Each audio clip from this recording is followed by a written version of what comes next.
to organize, thanks to Mr. Prasad Koke. This also overlaps with a couple of things that we regularly do, not just with our incubated startups, but also with the entrepreneurs that are connected with us in different capacities. So to begin with, first of all, I would like to welcome all the key people on the dais today. To begin with, Mr. Prasad Koke, who is founder and director of Magic, and he is also the managing director of Sanjay Group.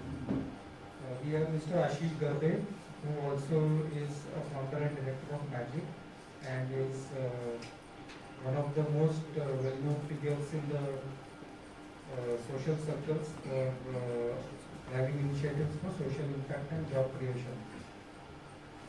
Then we have Mr. Ritesh Mishra, who is also a director of Magic, and he is the CEO of one of the major verticals at Micro. Most importantly, I would like to invite Mr. Jaju, who accepted our invitation and is here. This entire premises, as you all know, is the CMI premises, and Magic, just like many other initiatives, is a CMI initiative. So thanks for him to be here. We had Satish Lodikar sir also, who is the secretary, who could have joined, but he had some urgent thing to do. To begin with, I would like to invite Mr. Ashish Garbe to give a short introduction of Magic.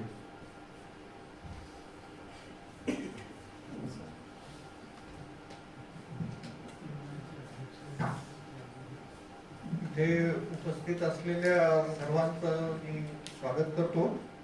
खास करून Jaju sir, जे CMIचे अध्यक्ष आहेत, अत्यंत व्यस्त ह्याच्यात सुद्धा त्यांनी इथे आलेले आहेत. ऑफकोर्स आज आपल्याबरोबर आजचे जे आपले स्टार अट्रॅक्शन आहेत, गिरीश चितळे सर, त्यांचंही मी मॅजिक आणि CMIच्या वतीने स्वागत करतो. आपल्यापैकी बरेच जण ऑलरेडी मॅजिकशी कनेक्टेड आहात, डायरेक्टली इनडायरेक्टली, याच्या आधी कुठल्या ना कुठल्या कार्यक्रमात पार्टिसिपेट केलेलं असेल. पण काही जण असे आहेत की जे पहिल्यांदा या कार्यक्रमाला उपस्थित आहेत, आणि खास करून आजचे जे आपले कीनोट स्पीकर, मार्गदर्शक चितळे सर आहेत, तर त्यांना थोडक्यात मॅजिकची माहिती व्हावी या उद्देशाने मी मॅजिकबद्दल 4 शब्द बोलतोय. मी मुद्दामून मराठीत बोलण्याचं ठरवलंय, कारण सगळ्यांना संवाद चांगला वाटतो. चितळे बंधू नाव मराठीत पहिले फेमस झालं आणि नंतर ते जगभर पोचलं, तर त्यामुळे मी खास आज मराठीत बोलायचं ठरवलंय. मॅजिकची सुरुवात 2015 पासून झाली. CMI वेगवेगळे इनोव्हेशन आणि एंटरप्रेन्योरशिप प्रमोशनसाठीचे उपक्रम राबवायचा, पण एक परमनंट प्लॅटफॉर्म असावा ज्याच्यात खास करून कॉलेजच्या तरुणांना एंटरप्रेन्योरशिपकडे येण्यासाठी आणि मार्गदर्शन मिळण्याच्यासाठी उपक्रम राबवले जावे. मॅजिक ही सेक्शन 8 कंपनी आहे, नॉट फॉर प्रॉफिट इनिशिएटिव्ह आहे. 2015 पासून आतापर्यंत जे वेगवेगळे उपक्रम आणि ऍक्टिव्हिटीज मॅजिक राबवते आहे, ही सगळ्या गोष्टी आतापर्यंत विनामूल्य अशा राबवलेल्या आहेत. ज्या ज्या सेवा मॅजिक स्टार्टअप्सना पुरवतं त्या सुद्धा सर्व विनामूल्य आहेत. आणि याचं कारण मॅजिकला गव्हर्नमेंट ऑफ महाराष्ट्र, जे महाराष्ट्र स्टेट इनोव्हेशन सोसायटी आहे, त्याची मान्यता आहे आणि त्याच्यातर्फे ग्रँट पण मिळते. त्याचप्रमाणे मिनिस्ट्री ऑफ MSME सुद्धा मान्यता आहे.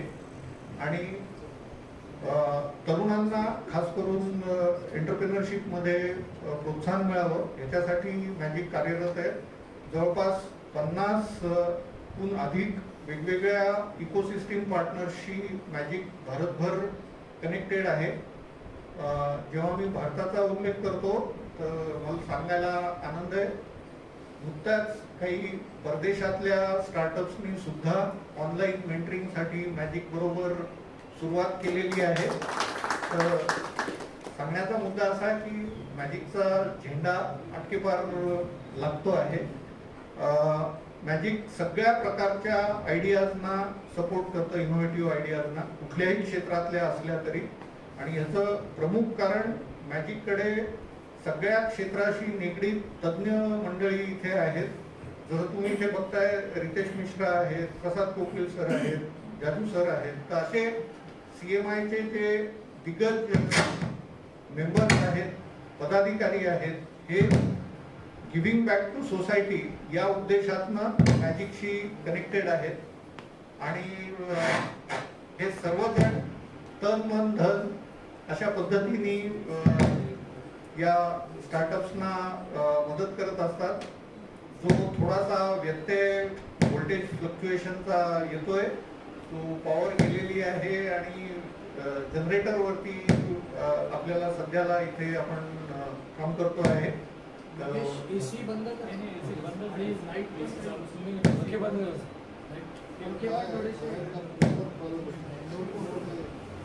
वरचं चालू आहे का बघ लोड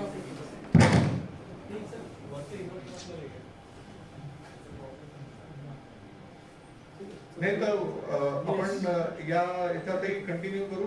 CMI आणि मॅजिकच्या तर्फे काही उपक्रम रेग्युलरली राबवले जातात, ज्याच्यात लर्न नेक्स्ट नावाचा एक उपक्रम आहे, ज्याच्यात स्टार्टअप्सना नवीन नवीन गोष्टी कळाव्यात यासाठी काही तज्ज्ञ मंडळींना बोलवलं जातं.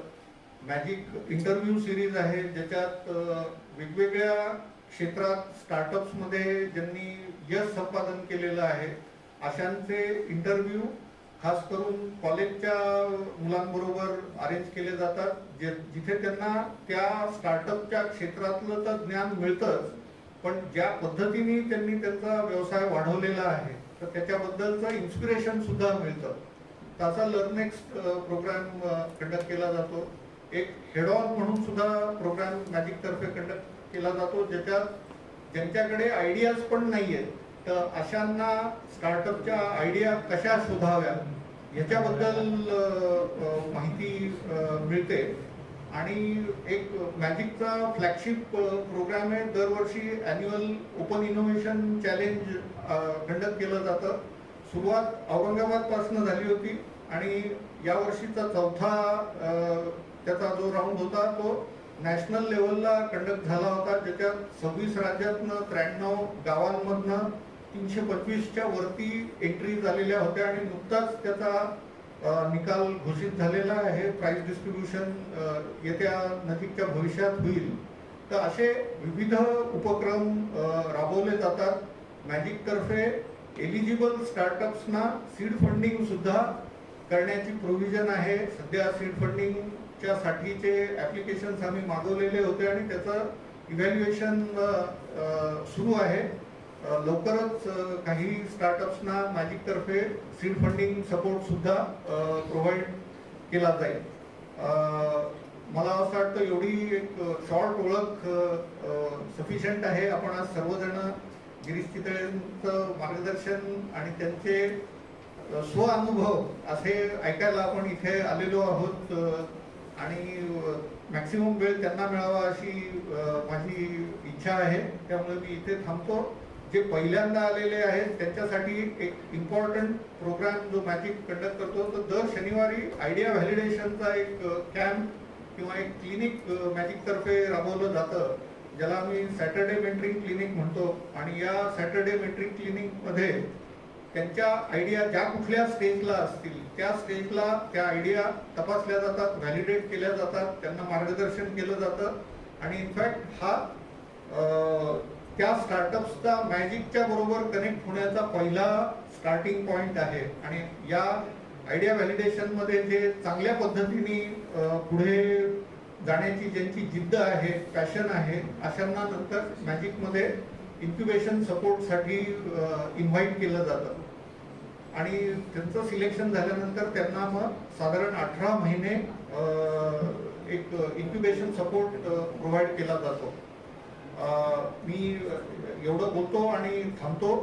I am really sorry, just now realized that you are here, who is the maybe only one who may not be knowing Marathi. I'm able But- to understand. I'm able to understand. Okay, okay, perfectly fine. Okay, thanks a lot.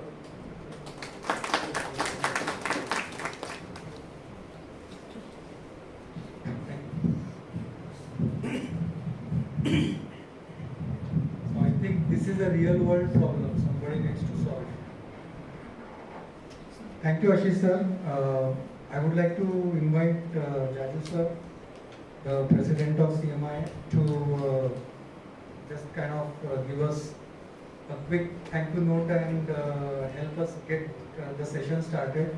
I am reserving Ritesh sir because he comes from a very unique industry that typically is a back end of companies like Chitale Bandhu, and we have some very specific things that we want Ritesh sir to talk about. So let's start with Mr. Jaju.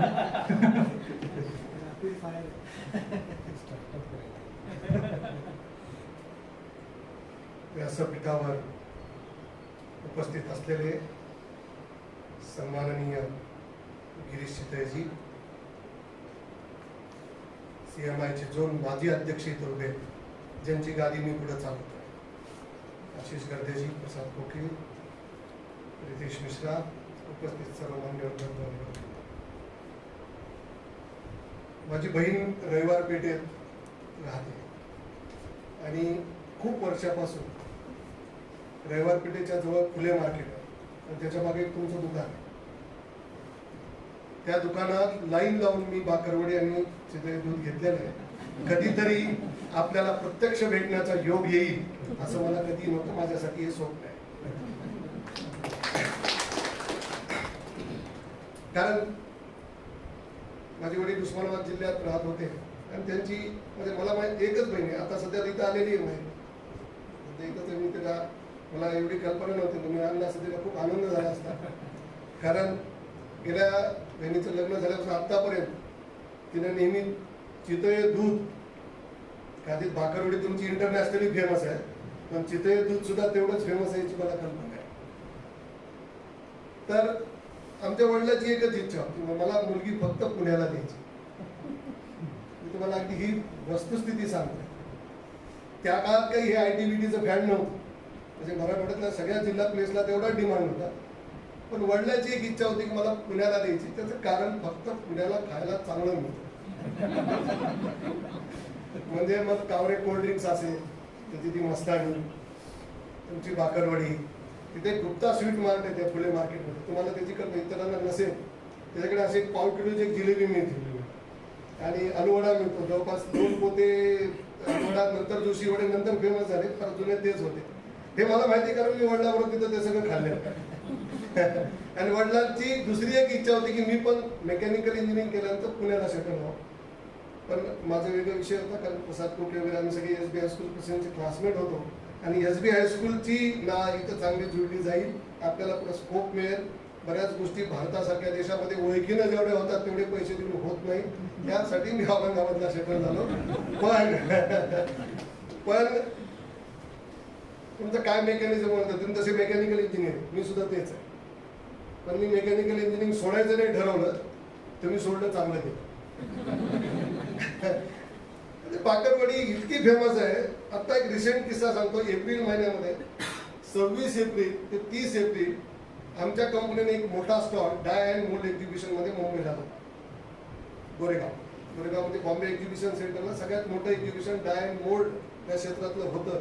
टॅगमा म्हणून त्यांची association, ज्यांचं आमचं CM आहे तसं त्यांची टॅगमा आहे. आणि मोठं एक्झिबिशन असतं. 2 वर्षात एक्झिबिशन झाले नाही. आम्ही 2 वर्षापूर्वी पैसे भरले होते, ते त्यांनी रिफंड केले नाही. पण यावेळेस आम्हाला मोठा स्टॉल त्या संदर्भात दिला. एकदम मोठा स्टॉल लावला होता. म्हणजे स्टॉल मोठाच लावा लागतो, प्रॉडक्ट काही असलं तरी चालतं. हे गणित मी एक्झिबिशन मधून समजून घेतलं फॉर्म्युलेशन. आणि तेही माझ्या एका ट्रेडर, म्हणजे आमच्या प्रॉडक्टचा जो ट्रेडर आहे मुंबई, तो मला सांगत असतो आपला आहे दुकान बडा दिखना चाहिए. तर त्या स्टॉलवर आम्ही चॉकलेट लोक ठेवतात, हे ठेवतात. यावेळेस पहिल्यांदा आम्ही तुमची बाकरवडी ठेवतो. आणि आता सुद्धा औरंगाबादला एक्झिबिशन झालं आमच्या स्टॉलला. कधी कुणी जर भेट केली असेल तर तिथे सुद्धा आम्ही बाकरवडीच ठेवतो. त्याचा फायदा मला बजाज ऑटोची पुण्याची टीम आल्यानंतर झाला. म्हणजे मी हे एप्रिल महिन्याचं उदाहरण सांगतो तुम्हाला की काय ठेवल्यानंतर काय परिणाम होऊ शकतो. तर बजाजची टीम आली, सगळे अर्धे ओळखीचे अर्धे नॉन ओळखीचे, आम्ही स्वतः समोर हे लावलं होता मुद्दा कस्टमर, आणि आम्ही एकदम एंडला स्टॉल घेतला, म्हणजे थकून आल्यानंतर आपल्याकडे कस्टमर बसला पाहिजे. आणि 3 सोपे लावले होते, मध्ये टी पॉट ठेवला होता, त्याच्यावर बाकरवडी ठेवली. आमचे 2 पुढे बजाजच्या टीमनं संपलं. पण प्रत्येक प्रॉडक्ट एवढा निरखून पाहिला की I am proud to say you that बजाजच्या सगळ्या मोठ्या ऑर्डर मला त्या 2 महिन्यात नाही. Credit goes to your bakarwadi. तर एखादा प्रॉडक्ट एवढा जगप्रसिद्ध करणे की ज्याच्यासाठी तुमचं नाव कायमस्वरूपी जोडलं जाणे ही सोपी गोष्ट नाही. मी ज्या उस्मानाबाद जिल्ह्यातून येतो तो एक फेमस प्रॉडक्ट आहे कुंतलगिरीचा पेढा. I know that history very well की आजूबाजूचे 8-10 खेड्यातली लोक दररोज, म्हणजे including my village is producing 2 ton तरी खवा माझ्या गावात बनतो. आणि त्यांचं एकच फॉर्म्युलेशन, फक्त त्यांनी केलं काय माहिती का, जेवढे देवस्थान आहेत तिथं त्यांची लोक पाठवले, सकाळी तिथून बसमध्ये ते भरतात. तुम्हाला गाजीत कोकीचे आश्चर्य हॉटेल, वाळूच्या अर्ध्या हॉटेलमध्ये जो पेढा भेटतो तो कुंतलगिरीचा असतो, ते बनवतच नाही.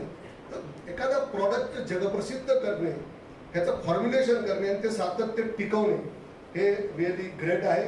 म्हणून जरी अशी जी म्हणले असतील मी व्यस्त याच्यातून आलो, मी व्यस्त वगैरे नाही आलो, मी मुद्दा मारेल तुमचं ऐकण्यासाठी.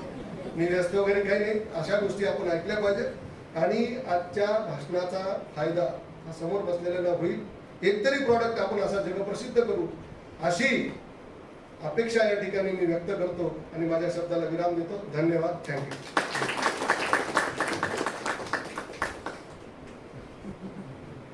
Thank you Jaju sir. थोडासा रिसर्च मी पण केला आहे. ऑर्गनायझेशनमध्ये बराच वेळ मला स्पेंड करावा लागला होता माझ्या टीम बरोबर, पण तरी मी थोडा रिसर्च केला. आता मी ॲक्च्युली पुण्याचा आहे, म्हणजे 20-21 वर्ष पुण्यात राहिलो आहे. तर चितळे खूप क्लोजली माहिती आहे मला, पण बऱ्याचशा चितळेच्या गोष्टी मला माहीत नव्हत्या. आणि त्यात अजून सुद्धा अशा गोष्टी नॉन पब्लिक आहेत ज्या मोस्ट लाईकली गिरीश सर आपल्याबरोबर शेअर करतील. 2-3 गोष्टी मी पिक केल्या आज इंटरनेटवर. Not just today, every day Chitale milk. आणि जसं जाजू सर म्हणत होते, पुण्यामध्ये ॲक्च्युली अगदी इंडिया पाकिस्तान सारखी चितळे कात्रज कॉम्पिटिशन नेहमीच आहे. आणि इव्हन घरांमध्ये पण त्याच्यामध्ये भांडणं होतात की आज चितळे घ्यायचं का कात्रज घ्यायचं. आणि Chitale has always been expensive than Katraj, जितकं मला आठवत आहे. तरी पण लोक ते का घेतात. सो हा एक प्रश्न जितके फ्रूट प्रॉडक्ट्समध्ये लोक आहेत, they can probably think of this की why people don't always go for cheap products. गोडवा अखंड, चितळे श्रीखंड, आता असे टॅगलाईन्स आजकाल खूप कमी ऐकायला मिळतात.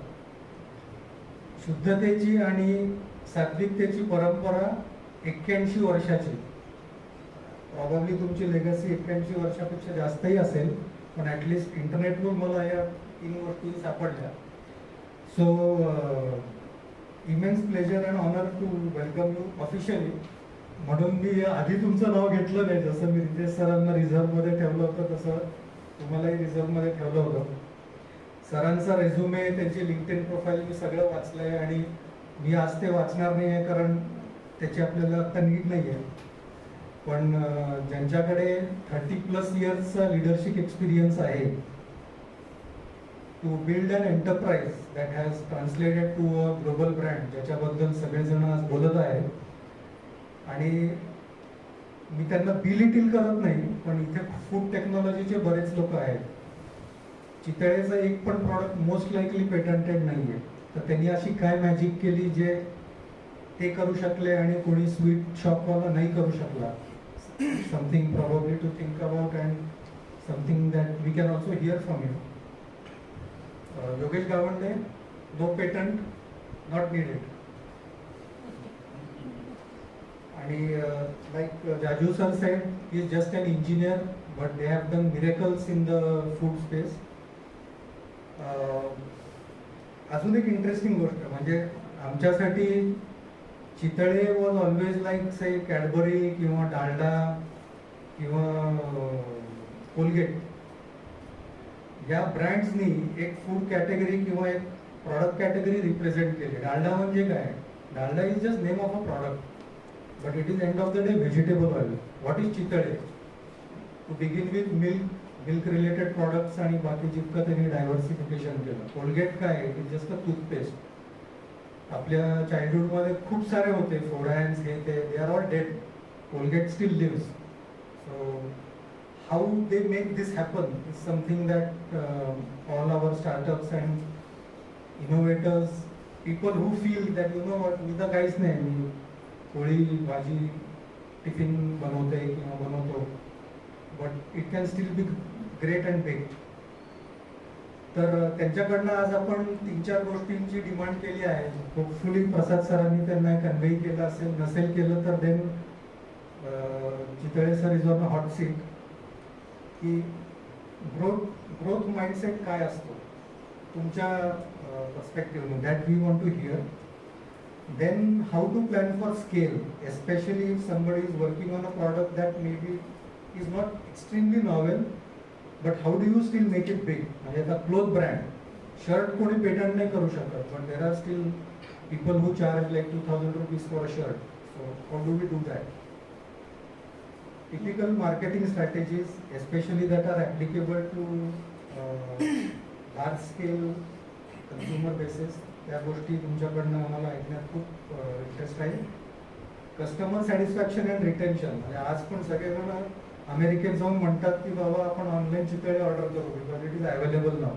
And by the way, as far as I remember, जेव्हा इतके सारे रेग्युलेशन्स होते to ship food outside India, ते सगळीकडे ते एअरपोर्टमध्ये लॉक होऊन जायचं. प्रॉबब्ली चितळे वर the first one to come up with that packaging and all the clearances that you could ship product to any country in the world. So that also we can learn from him. Again, export focus ज्यांचा आहे गावंडे साहेब, we can learn some more things from him. तर sir please, I mean demand list खूप मोठी आहे, but I will stop here. Please इकडे येऊ का? इथलं बोलूया. नाही, कम्फर्ट म्हणजे काय, बसून बोललं, बसून असलं की एकमेकांच्या समोर गप्पा मारल्यासारखं बोलतायत. उभं राहून बोललं की माझ्यावर एक वक्ता असल्याचं जास्त दडपण आहे. व्यासपीठावरील सर्व सन्मान्य CMI आणि मॅजिकचे प्रवर्तक आणि आपण सर्व इन्क्युबेटी जे या इन्क्युबेशन सेंटरचा भरपूर फायदा घेतला. मी अगदी 11th आवरच्या नोटला अगदी आल्या मी म्हटलं की जरा कोण कोण आहे त्याची मला जरा लिस्ट दिली किंवा नावं दिली, जस्ट गो थ्रू करता येईल की काय प्रोजेक्ट्स तुमचे आहेत इन्क्युबेशनला, कुठं कुठं कोण कोण आहे.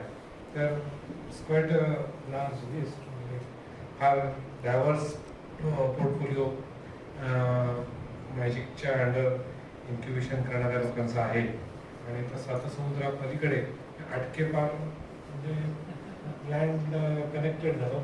आता तुमच्याकडे आलं तर 7 समुद्राच्या पलीकडची लोक पण आणि अमेरिकेचे जे इंडियाला प्रिफरन्स देणारे लोक आहेत. म्हणजे एक आणखीन एक चांगली गोष्ट आहे की आपल्याला भारतामध्ये जी प्रोग्रेस आहे किंवा भारतामध्ये जे स्कोप आहे याच्याबद्दल लोकांना आता जागरूकता आलेली आहे. याचं कारण परत शेवटी आपण सगळे लोक आहोत की आपली जी ताकद आहे, काय मी म्हणतो की सगळीकडे हनुमान असतात, जांबुवंत कमी असतात.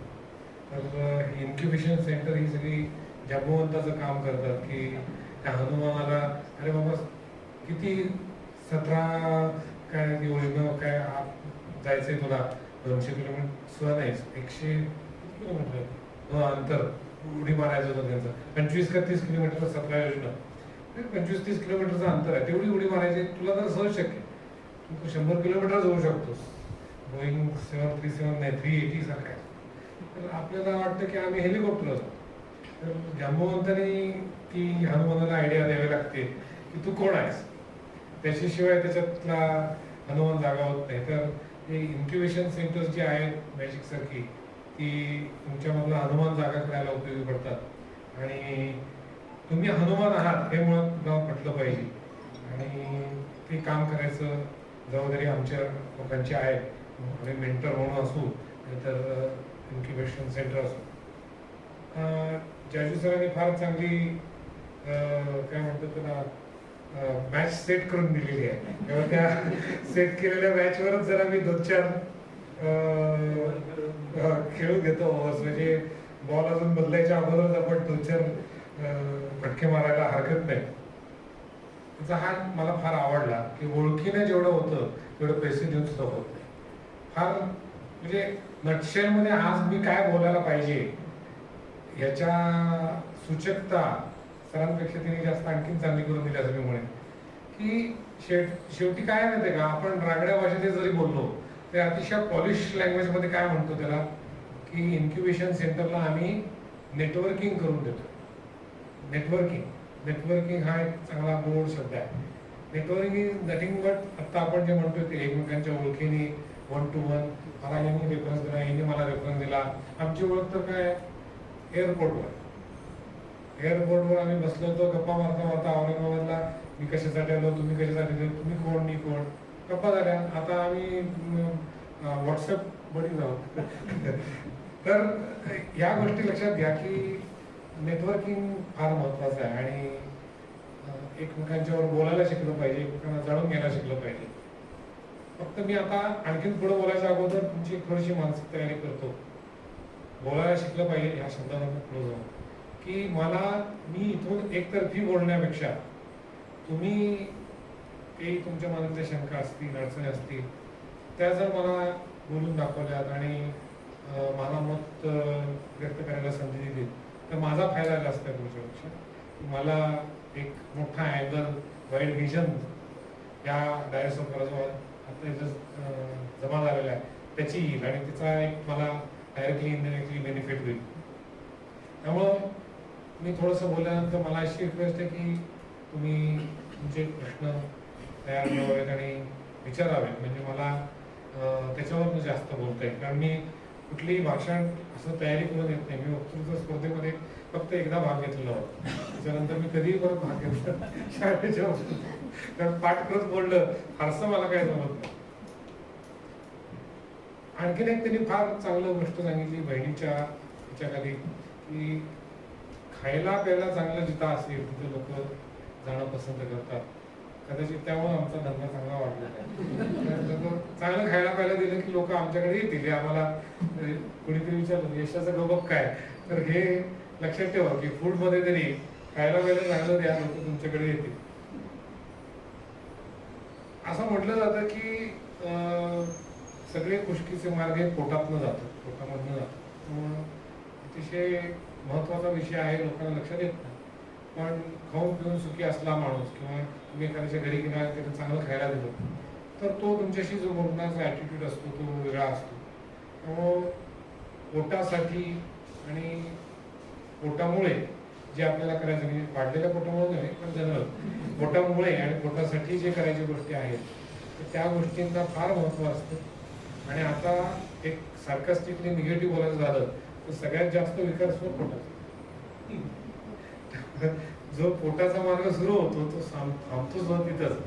पोट स्वच्छ नसेल, साफ नसेल तर तुम्ही काम करू शकत नाही. त्यामुळे सगळ्यात जास्त ज्या काही त्रास असणाऱ्या वैद्यकीय गोष्टी आहेत त्याच्यात सगळ्यात जास्त जे आहेत ते पोटाच्या मुळे झालेले आणि नंतर मग इतर अवयवांकडे पसरलेले विकार. तर प्रत्येकाने हे लक्षात ठेवा की आपला खुशकीचा मार्ग हा पोटामधून जातो.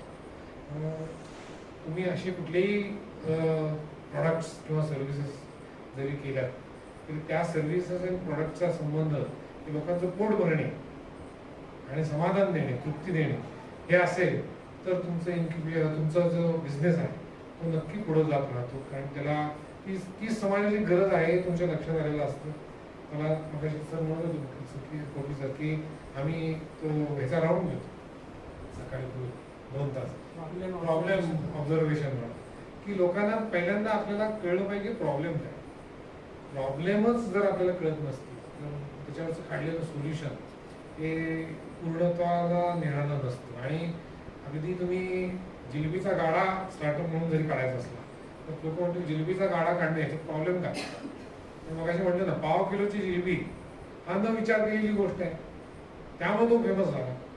तुम्ही काहीतरी वेगळं केलंय किंवा काहीतरी अट्रॅक्टिव्ह केलंय किंवा काहीतरी मनाला सुकवणारं केलेलं आहे, तरच तो तुमच्याकडे येणार आहे, ती व्यक्ती येणार आहे.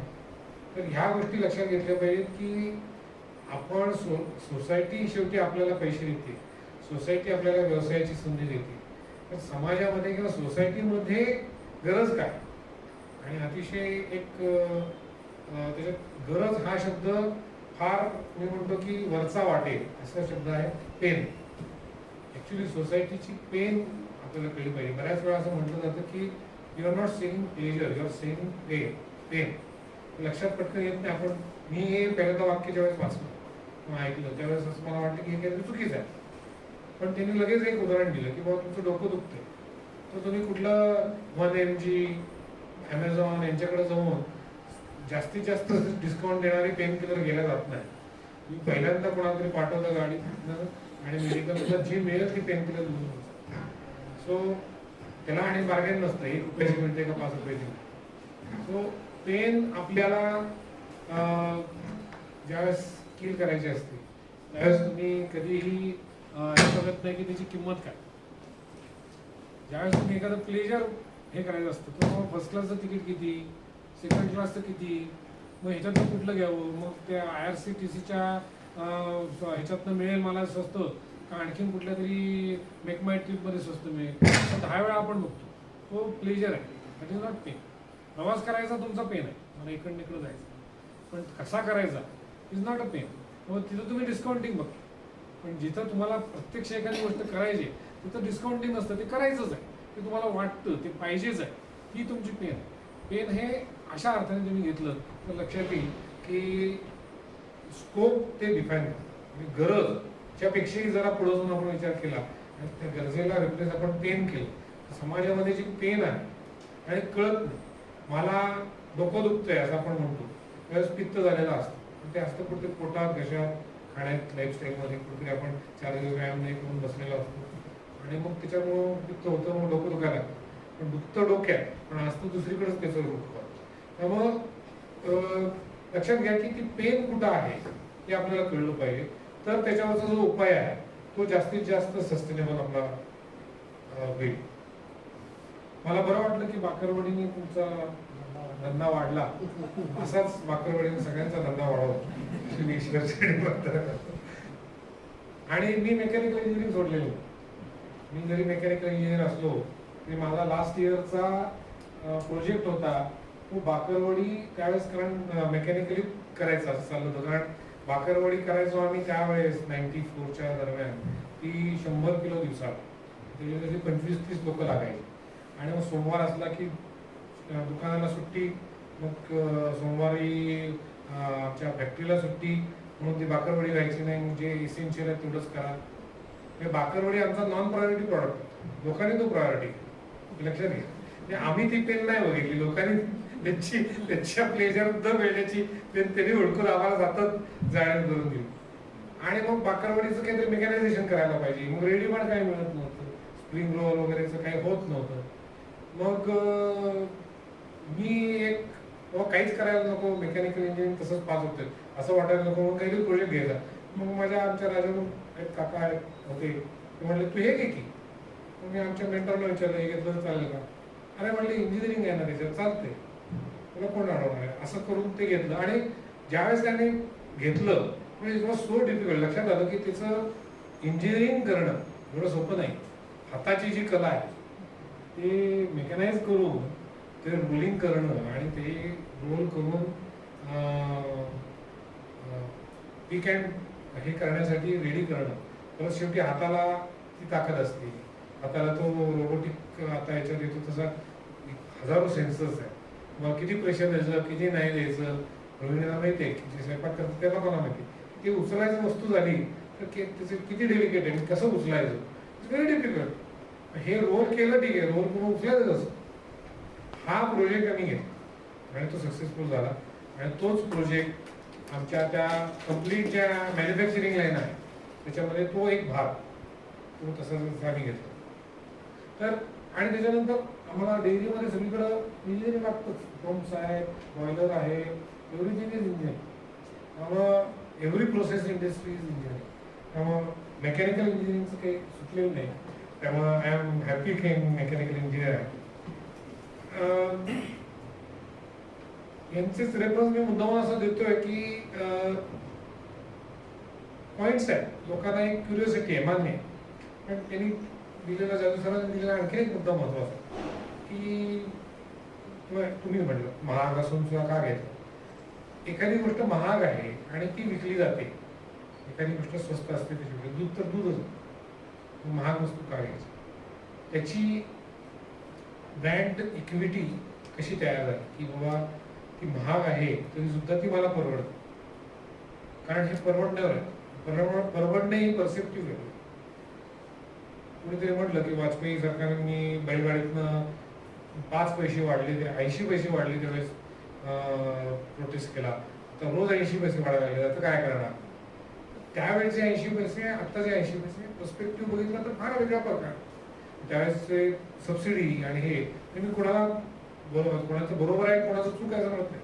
हे उदाहरण याच्यासाठी देतोय की आज रोज ती गोष्ट चर्चेत आहे. त्यामुळे वी कॅन कोरिलेट की इट इज काय परसिव्ड नोशन आहे. आणि ज्या लोकांना ते परसिव्ड नोशन नोईंगली और unknowingly convert in to business करता आलं त्यांना ते सक्सेस मिळालं. पूर्वी असं असायचं की आमचं दूध महाग असायचं आणि लोक जाहिरात करायची की चिल्ड्रांपेक्षा स्वस्त मिळतात. आमच्या कर्नाटक बॉर्डरला कायम अशा पाट्या असायच्या. आता नाही, अजून थोड्या आहेत पण फार नाही. आता उलटे आहेत, कर्नाटकापेक्षा स्वस्त असं महाराष्ट्रात कधी कधी पाठवतात. पूर्वी असं असायचं डिझेल पेट्रोल कर्नाटकाच्या दरामध्ये महाराष्ट्रात. 3-4 वर्षापूर्वी कोरोनाच्या जस्ट आधी मी US मधून परत येत होतो, दुबईवर स्टॉपवर होता. तर दुबईच्या एअरपोर्टवर अशी पाठी वाजली, मला फार आनंद झाला.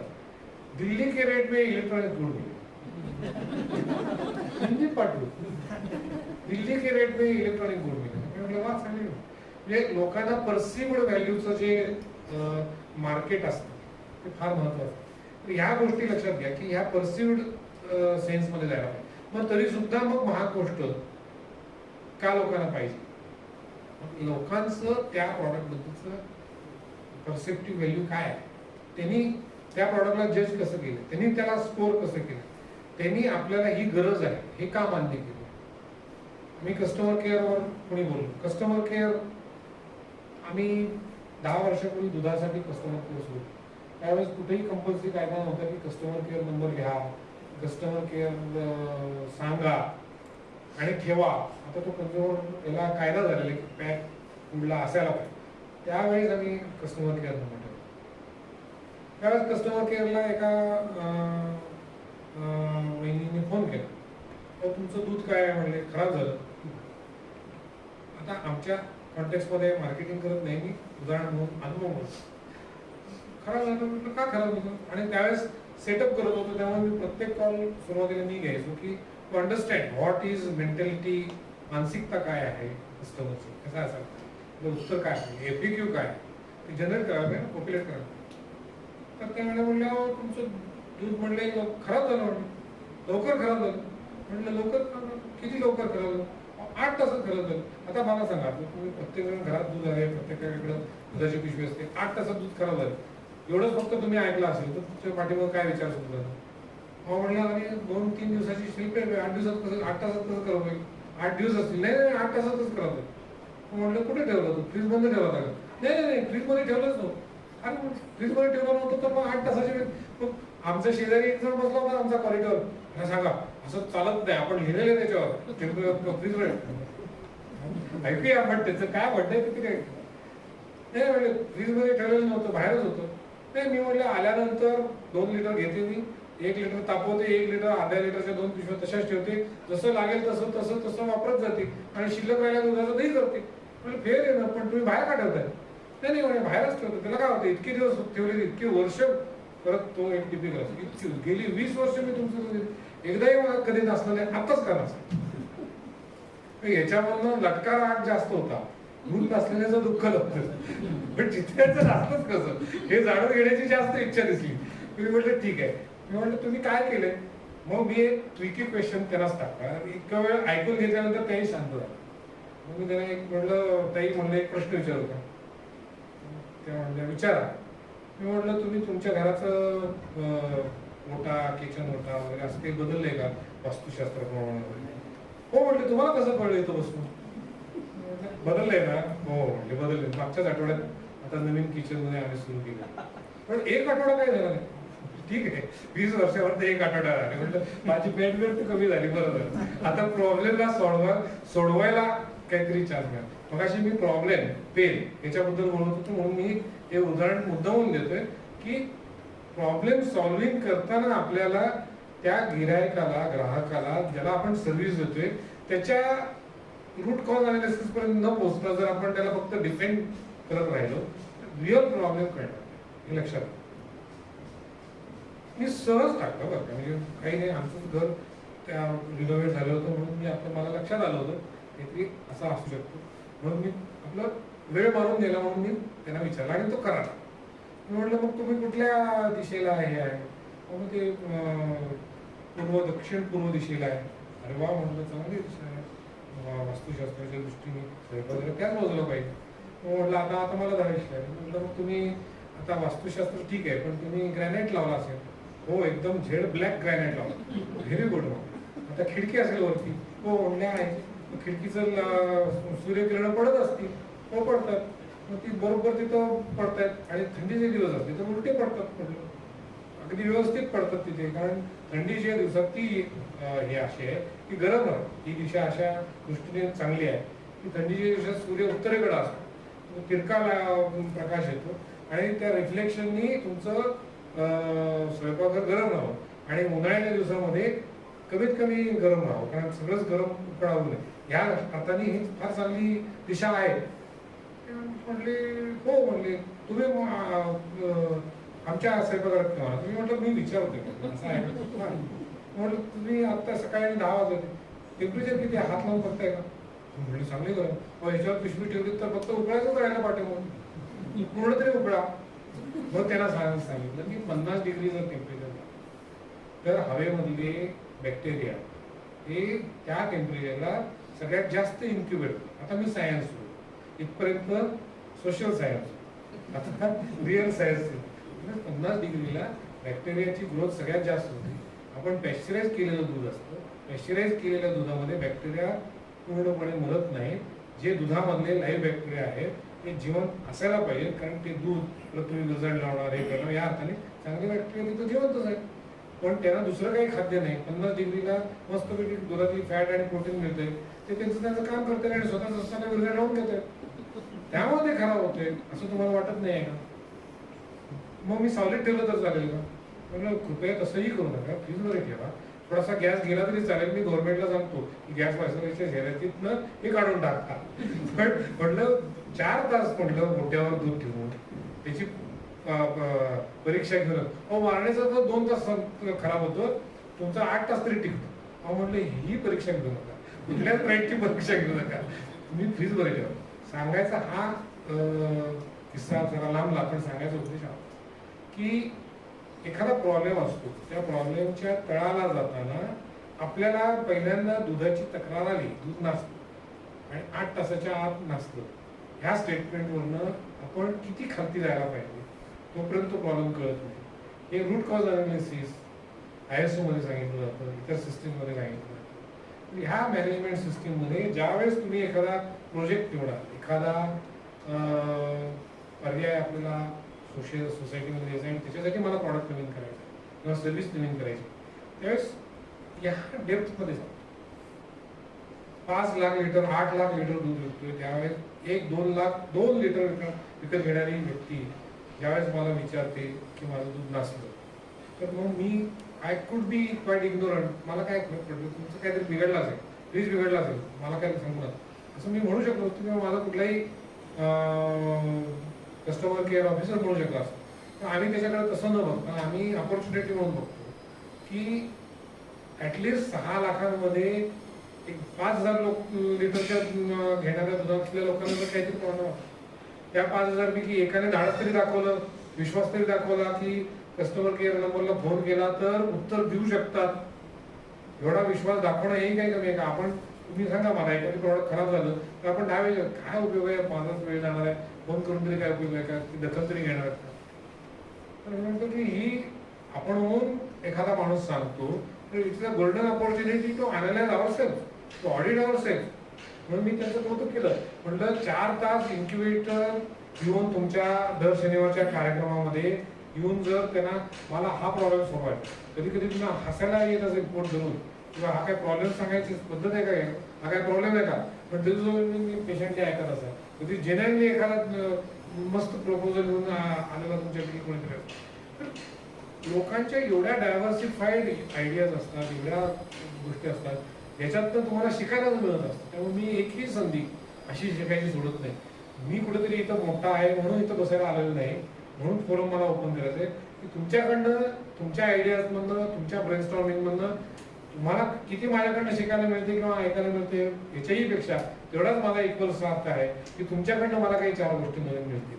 म्हणून मी जरा इथे 2 मिनिटं पॉज घेतो आणि तुमच्यापैकी कुणालाही काही शंका विचारायची असतील काही, आणि हे मी काय कोण ब्रह्मदेव नाही की सगळ्या गोष्टींचं उत्तर मला येईल, पण मी प्रयत्न करीन त्या वक्तृत्व स्पर्धेसारखा की तुम्हाला सांगायचा. पण बघू आपण चर्चात्मक गोष्टी, गप्पा मारतो चहा तसं चर्चा करत बोलू. कुणी बोलू शकतो? सर मी माझ्यापासून सुरुवात करतो. नक्की. तुम्ही सध्या किती क्वांटिटी बाकरवडी बनवता आणि किती देशातली? थँक्यू. मला लोक विचारतात तुमचा टर्नओव्हर काय, मग मी लोकांना सांगतो की मी 6 लाख लिटर दूध देतो. तुझं तू कॅल्क्युलेशन करू, दुधाची किंमत तुला माहिती. मी बरं झालं असा प्रश्न विचार. आम्ही बाकरवडी आता जी मगाशी मी सांगितलं की ज्यावेळेस सोमवारी बंद, सण आला की बंद, त्यावेळेस 100 किलो पर दिवस, 200 किलो जास्तीत जास्त विकतो. तर आता जवळजवळ 6 टन पर डे आम्ही बाकरवडी तयार करतो. आता पुढच्या 1-2-3 महिन्यामध्ये नवीन फॅसिलिटी सुरू होणार आहे, त्यावेळेस जवळजवळ 12 टन पर डे पर्यंत तुमची क्षमता जाईल आणि मोर दॅन 40 कंट्रीजमध्ये आम्ही डायरेक्ट आज एक सर बराच रिप्रेझेंटेटिव्ह क्वेश्चन आहे, म्हणजे मल्टिपल लोकांना सेम प्रश्न विचारावा नाही लागला की बेसिकली जेव्हा कोणी स्मॉल स्टार्ट करतं, जसं तुम्ही एका काळी स्मॉल स्टार्ट केला होता, एक असा पॉईंट येतो ज्याच्या बियॉन्ड क्वेश्चन हा पडतो की तर इथून नेक्स्ट काय. माझे पहिले 50-100 कस्टमर मी घेतले, तुमच्यासारखं ते 1-on-1 त्यांचं कस्टमर केअर पण चालू आहे, but it is not scalable. 10,000 झाले तर आणि 10,000 लोकांनी कॉल केला तर ते मॅनेजेबल नाही. तर how do people start thinking of scaling and marketing, ज्यांना ते मे बी एज्युकेशन नसेल किंवा तो स्टाफ नसेल, जर ते ब्रिंग स्टाफ किंवा तो विचार कसा सुरू केला पाहिजे, कारण that is one of the biggest challenges of early stage startups. आपण ज्यावेळेस स्टार्टअप असा एक कोंदणात व्यवसाय टाकतो त्यावेळेस एक काहीतरी आपलं, आणि फार चांगला प्रश्न आहे आणि मला कदाचित मी त्या काय म्हणतात योग्यतेचा आहे का नाही हे उत्तर द्यायचा प्रयत्न करतो, पण ह्या अर्थाने नाही की मी स्वतः स्टार्टअप, मी 3rd जनरेशन एंटरप्रेन्योर किंवा आमच्या आजोबांनी केलेला स्टार्टअप, आमच्या वाडवडिलांनी वाढवलेला व्यवसाय आणि त्याच्यावर बसून आज आमच्या पिढीने काही वाढवलं असेल, आमच्या पुढच्या पिढीने आता 4थी पिढी ॲक्टिव्हली इथं काम करते, जे काय वाढवलं असेल, तर त्या अर्थाने अनुभव किंवा योग्यता असा प्रश्न आहे. पण तरीसुद्धा म्हणून मला काय अशा स्टार्टअप करणाऱ्या कंपनी असतील किंवा नवीन छोट्या स्किलवरचे एंटरप्रेन्योर्स असतील, त्या लोकांच्या मध्ये जाऊन मिसळून त्यांच्या समस्या जाणून घ्यायला आवडतं. कारण मला ती उत्सुकता आहे लहान मुलासारखी की हे डेअरिंग कसं करतं मुळात. त्यामुळं ॲक्च्युली माझा उलटा त्याला नंतर प्रश्न आहे कारण की तुम्ही हाऊ यू डेअर आहे, आणि इट इज म्हणजे एक पॉझिटिव्हली हा प्रश्न. तुमच्या प्रश्नाला उत्तर देताना मी माझी एक थिअरी तयार केली. मगाशी मी आमचे कुलकर्णी म्हणून जे सुपर स्टॉकिस्ट आहेत औरंगाबादचे, त्या त्यांच्याशी बोलताना मी परत एकदा उद्धृत केलं की आपण आपल्या व्यवसायाला एक लक्षात घेतलं पाहिजे, व्यवसायाचं सुद्धा स्वतःचं एक एज आहे, सायकल. तो लहान असतो, तो मोठा होतो, तो प्रौढ होतो, तो विकसित होतो, त्याचं परत त्याच्या शाखा तयार होतात, मुलं बाळ होतात आणि परत तो म्हातारा होतो. अशा स्टेजेस व्यवसायाच्या पण ज्या वेळेस प्रोप्रायटरी बिझनेसेस असतात, मोस्टली सगळे स्टार्टअप बऱ्यापैकी प्रोप्रायटरी असतात, सिंगल आयडियावर सुरू झालेले असतात किंवा group of people with single idea असतात, या अर्थाने सुद्धा ते प्रोप्रायटरी असतात. तर ते मग कुठल्याही वयाचे असो, ते त्यांचा स्वतःचा व्यवसाय आहे, हा स्वतःच्या एजला क्लॉक करून पुढे जर जायला लागले तर त्यांना वाटायला लागतं की हां आता मी लग्नाचं झालो, आता मला मुलं झाली, आता माझं मुलांचं शिक्षण झालं, मग तो त्या सॅच्युरेशनला हॅपी असतो आणि मग कॉम्प्लेसन्सी येते. जनरली कुठलाही स्टार्टअप असतो तो काय होतो की एक सिंगल आयडियावर पुढे येतो किंवा एक बकेट ऑफ आयडिया येतो, बरोबर. तर ती आयडिया घेऊन ती कशी मोठी आहे याच्या विश्वास तो असतो आणि ते एकदम क्लिक होतं, व्यवस्थित क्लिक होतं आणि त्याला नंतर असं वाटायला लागतं की अख्खं जग म्हणजे ती आयडिया आणि तो त्या आयडियाच्या बाहेरच पडतो. स्टार्टअप किंवा कुठल्याही व्यवसायाला ती आयडिया किंवा ती गोष्ट ही एक उत्प्रेरकासारखा, हे तुम्हाला एंटरप्रेन्योरशिप तयार करण्यासाठी तयार झालेलं नॉन ऍक्टिंग केमिकल. एकदा ती आयडिया घेऊन तुम्ही तुमचा व्यवसाय सुरू केला तर एवढे सगळे मेंटर्स बसलेले आहेत, व्यवसायाचं लॉजिक तुम्ही तयार आणि व्यवसाय कसा वाढतो, त्याचं वय काय आहे, त्याचं शिक्षण घ्या, ते व्यवसाय वृद्धीचं शिक्षण घ्या. Ideas can come and go. 4 idea माझ्या आल्या, त्या सक्सेसफुल झाल्या किंवा नाही झाल्या, व्यवसाय सुरू झाला, त्या आयडियाच्या पाठीमागून मी व्यवसाय सुरू करतो. पण तो व्यवसाय सुरू केल्यानंतर idea should not be your priority, that business should be your priority. When that business becomes your priority, idea will be one of the resources to run that business. आणि मग तुम्हाला त्या ऑपॉर्च्युनिटीज पुढे दिसायला, मग तो ऑपॉर्च्युनिटीज जोपर्यंत तुम्ही घेत नाही, एक या दो बस, हे मुलांच्या बाबतीत ठीक आहे, पण बिझनेसच्या बाबतीत नाही. बिझनेसमध्ये आयडिया ह्या कायम यायला पाहिजे, रिस्क टेकिंग ॲबिलिटी ही कायम यायला पाहिजे. जसं शेअर मार्केटमध्ये बॅलन्स शेअरमध्ये तुम्ही इन्व्हेस्ट करा म्हणतात की बाबा काही शेअर ॲग्रेसिव्ह तुम्हाला वापरता देतील, काही तुम्हाला कमी देतील, पण जर सातत्य असेल म्युच्युअल फंडमध्ये असेल किंवा इक्विटी किंवा डेट मार्केट असं काही लोक माहिती असेल. पण बाय द वे हे पण लोकांना माहिती पाहिजे, आपले काही पैसे आपण त्या पॅसिव्ह इन्कममध्ये सुद्धा टाकायला शिकलो पाहिजे, ते त्या दुसऱ्यांना वाढवून द्यायला सांगितलं पाहिजे. त्याच्यामुळे 2-3 गोष्टी होतात. एक तर आपल्याला दुसरे व्यवसाय काय वाटतात त्याची क्युरिओसिटी वाढते, त्यांच्या अडचणी कळतात आणि दुसरे आपले पैसे ग्रो होताना आपल्यालाही समाधान होतं. आपण काही नाही करतो, पैसे वाढतात, कमी पण होतं पण जनरली वाढतात. भारतासारख्या ठिकाणी आता बऱ्यापैकी जरा सेन्सिबली ठेवले तर वाढते. पण ह्यांचे जरा 25% वाढले तर मला वाईट वाटतं, माझे 15-20 वाटतं, पण ठीक आहे वाढतात. तर थोडंसं काढून पण डायव्हर्सिफाईड ठेवलं पाहिजे. पण ह्या ज्या गोष्टी आहेत ना, तुम्ही त्याच्यात बॅलन्स ठेवा, पण रिस्क घेण्याचा ॲटिट्यूड ज्या दिवशी एंटरप्रेन्योर कमी करायला लागेल आणि एका ठराविक बॅलन्सच्या खाली जाईल आणि तुम्ही कॉम्प्लेसन्सीच्या हॅपी मॅनवर बसाल, त्यावेळेस तुमच्या व्यवसायाचे सगळे दरवाजे बंद होतात. त्यामुळे त्याला फक्त बाकीची कारणं आहेत जी तुम्ही मगाशी म्हटलं, किंवा हे नाही ते नाही, मला असं वाटतं त्याला तसं वाटतं, काही नाही. तुमची एंटरप्रेन्योरशिपची पहिली महत्वाची गोष्ट आहे की रिस्क घ्यायची आणि दुसरी महत्वाची गोष्ट यशस्वी होण्यासाठी कॅल्क्युलेटेड रिस्क. कॅल्क्युलेटेड रिस्क घेण्याची ॲबिलिटी जोपर्यंत तुमच्याकडे आहे एका बॅलन्स फॉर्ममध्ये, तोपर्यंत तुम्ही अनसक्सेसफुल आहात असं कुणी म्हणू शकत नाही. कितीही तुमचा टर्नओव्हर जास्त असो तर कमी असो. ब्रँडचं लोक उदाहरण देताना मी म्हणतो की ताजमहालमध्ये मी जेवायला जातो, भरपूर जेवतो, ढेकर देतो आणि परत काय करतो, माझ्या ठरलेल्या पानवाल्याकडे 10 किलोमीटर उलट्या बाजूला जातो आणि तिथलं पान घेतो. तर ताजमहालचा, ताज हॉटेलचा ब्रँड मोठा का त्या पानपट्टीचा ब्रँड मोठा? टर्नओव्हरचा काय संबंध आहे? शेवटी ब्रँड हा again it becomes a perceptive value. कितीही तुम्ही 5,000 रुपये 10,000 रुपयाचं जेवण खाल्लं असतं तरी एक पान खावंसं वाटतं, आज जास्त जेवण झालं पान खाऊ असं म्हणणारे आहोत ना. Brand can be created at पानवाला असो. गुजरातमध्ये तर तुम्ही एअर कंडिशन 10 ठेले असलेले रांग लावलेले पानवाले बघा, आता महाराष्ट्रात सुद्धा त्याचं पेव आलं. पण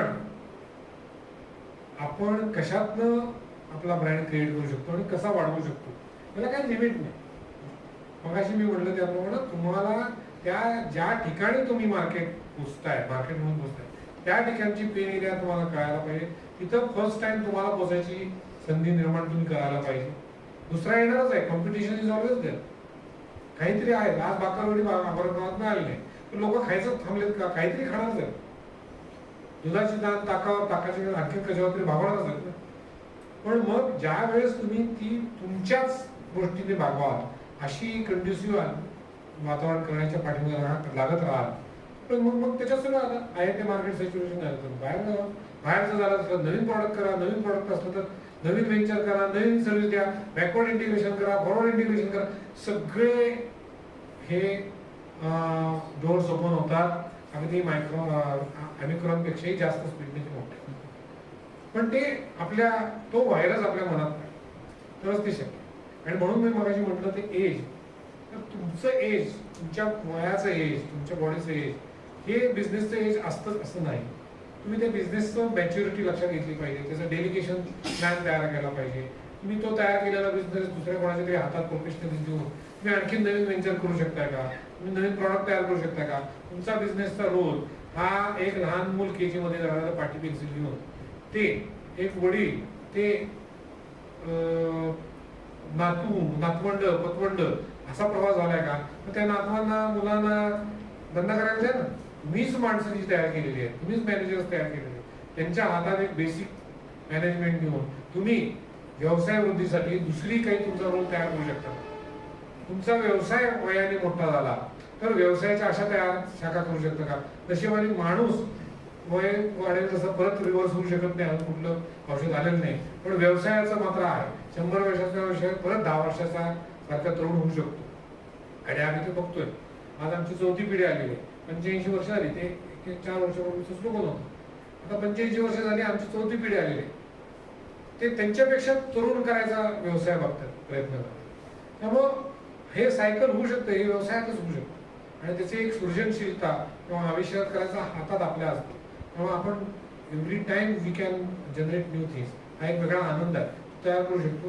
म्हणून ते एंटरप्रिनरशिपला होतं. मग हे क्लॉक तुम्ही लक्षात घ्या. तुमच्या व्यवसायाचा जोपर्यंत क्लॉक तुम्ही होऊ शकत नाही तोपर्यंत मग ती कुठेतरी थांबता, ते त्याच्यामुळं असं मला वाटतं. व्हेरी गुड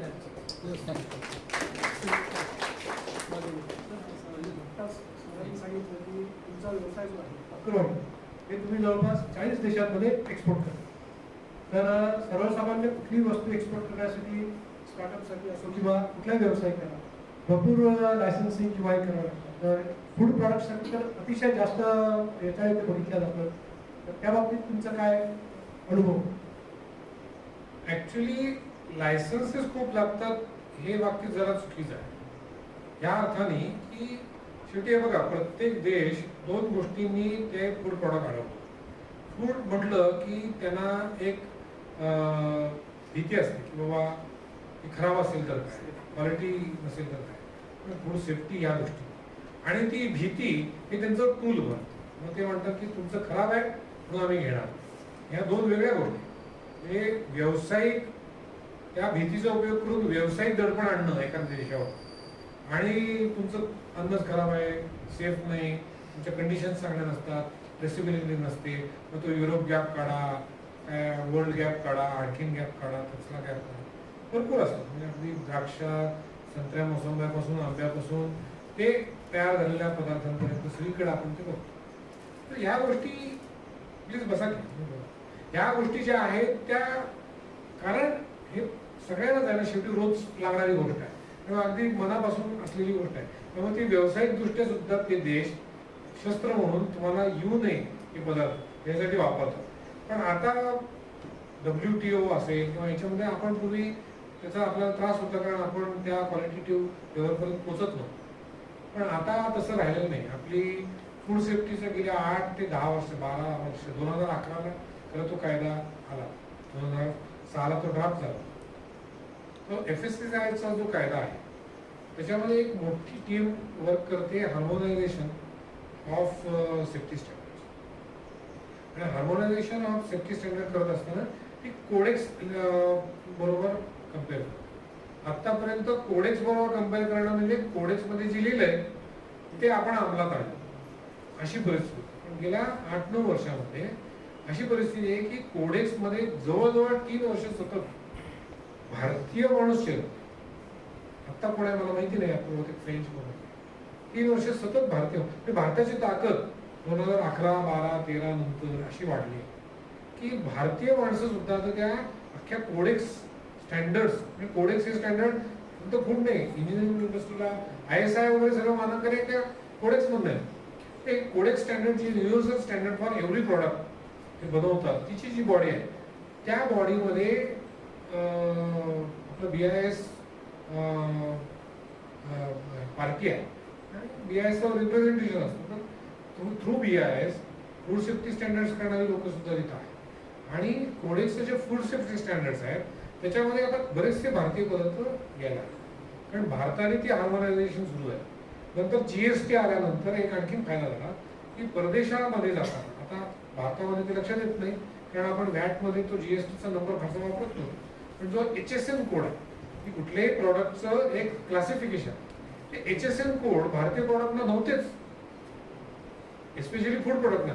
आपल्याला हे लक्षात येत नाही की कुठल्या कायद्यामुळे ते अडकलेले नाही प्रॉडक्ट, HSN कोडच नाही. त्यामुळे त्या समोरच्या माणसाला बाकरवडी म्हणजे काय काय माहिती ना.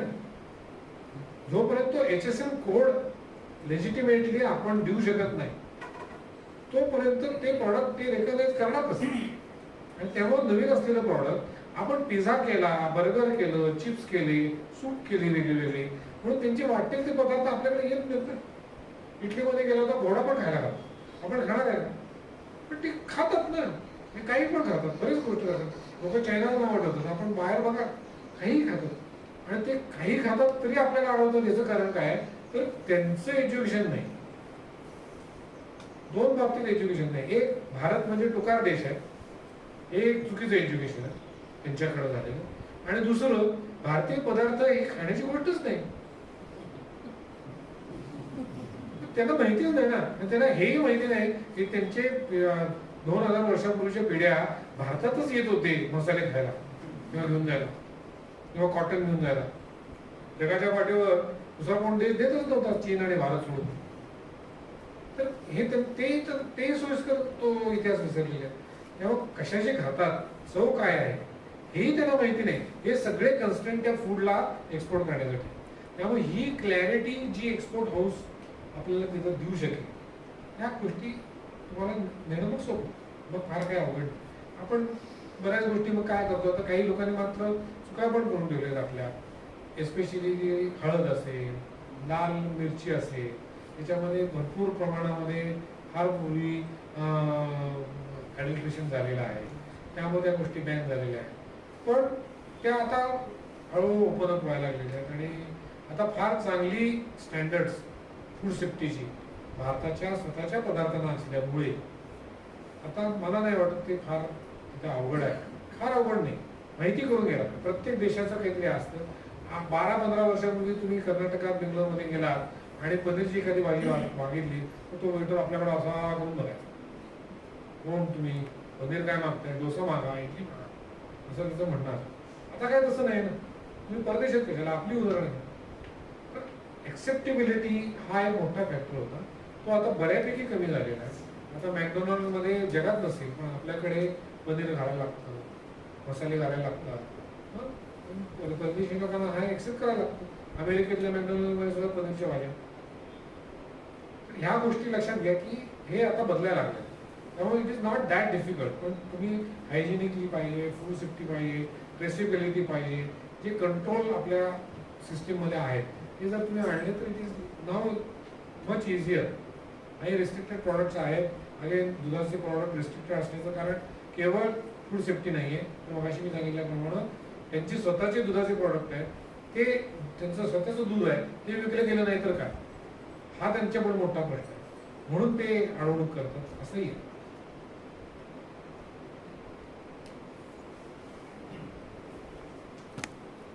तुम्ही फार लांबत असेल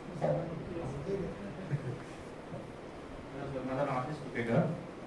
जसं एक इकडे बाकरवडीत एक त्यांचा टेस्ट आणि क्वालिटीचा बेंचमार्क ठरवलेला आहे मार्केटमध्ये. सपोज तुमच्या मनात एक उदाहरण आलं की आपण ह्या टेस्ट आणि बेंचमार्क लावून वरती घेऊ शकतो, तर तुम्ही त्यामध्ये कशी प्रोसेस कराल, त्याच्यामध्ये कसं एक्झिक्यूट कराल? आम्हाला ते थोडंसं असं मी उत्तर शूड वाटेल, पण तसं नाही आहे. आम्ही करतानाच असा बेंचमार्क केलेला आहे की तो आम्हाला स्व बदलता येत नाही एवढा वाटतं. त्यामुळं 5 रुपयाचं पॅकेट, 10 रुपयाचं पॅकेट ह्या मार्केटिंगची गेममधले आमचे कुठली प्रॉडक्ट नाही, अनफॉर्च्युनेटली. त्यामुळं मग लोकांना वाटतं की मग काय महाग होत आहे, कुठंपर्यंत पोहोचणार, कसं जाणार. पण आहे ठीक आहे, ड्यू डिलिजन्स. नंतर लक्षात येतं, तुम्हाला वाटत असेल की एप्रिलमध्ये मार्च एंडला, मेच्या पहिल्या सुरुवातीला दररोज आंब्याचे भाव आहेत. 2,000 रुपये पेटी, 5,000 रुपये पेटी, 2 डझनाची पेटी एवढी महाग.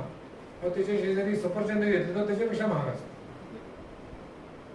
2,000 रुपयाची पेटी म्हणजे काही ती 25 रुपये, 30 रुपये, 40 रुपये जास्तीत जास्त.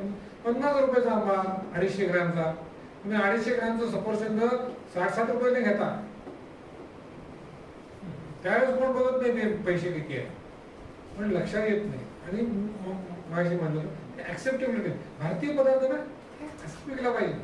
माणसाची मानसिकता अशी झालेली आहे. ते एवढं असं बारकं चॉकलेट असतं बघा, त्याचं वजन सुद्धा 10 ग्रॅम नसतं, त्याची किंमत 20 रुपये. का तर ते गोल्डन पेपर मध्ये आहे, फेरेरो रोशर. काय आहे त्याच्यात, त्या नावाची किंमत आहे.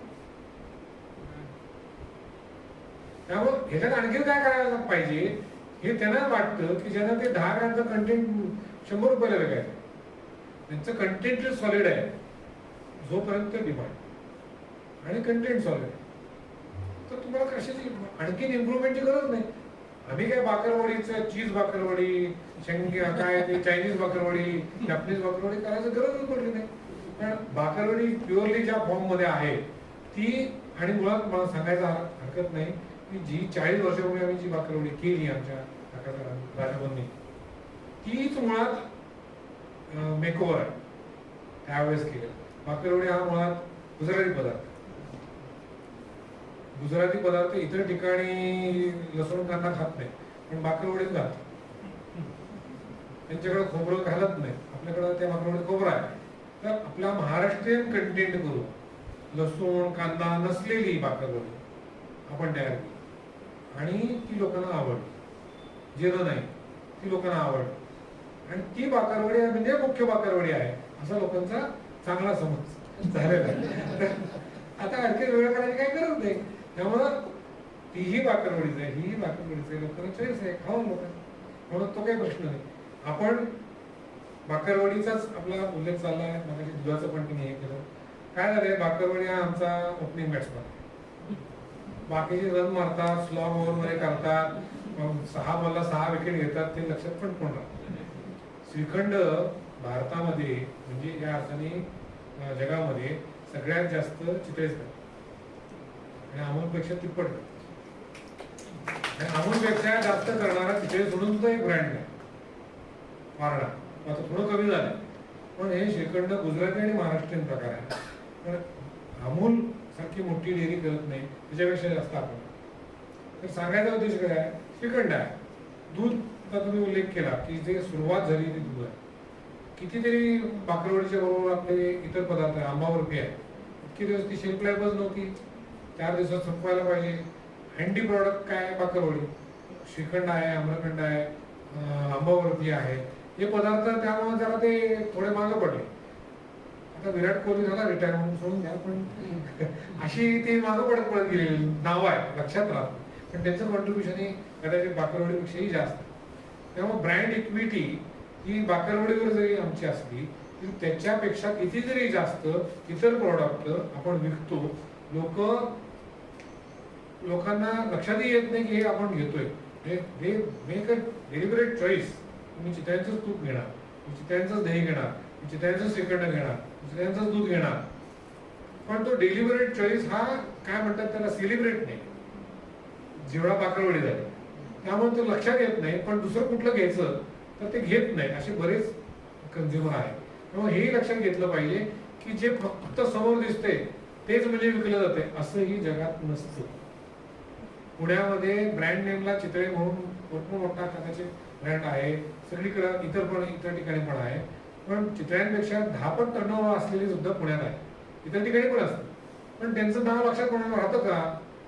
तर ब्रँड इक्विटी हा एक वेगळा विषय आहे आणि टर्नओव्हर हा एक वेगळा विषय आहे. हेही इन्क्युबेशनच्या असलेल्या लोकांनी लक्षात घेतलं पाहिजे. तर प्रत्येक वेळेस वाजवलंच पाहिजे असं नाही, विकलं तरी पुष्कळ, आपल्याला काय पैसे मिळवायचे. त्यामुळं माझीच 2 प्रॉडक्ट सर्व मी उदाहरण दिलं की तुम्हाला वाटतंय की लेस नोन आहे, पण तसं नाही आहे. सुधीर गाडगे एका कार्यक्रमात होते कोल्हापूरच्या, मुलाखतकार, ते म्हणले की बाबा अमुक लोक आहेत, त्यांची लक्षात येत नाही.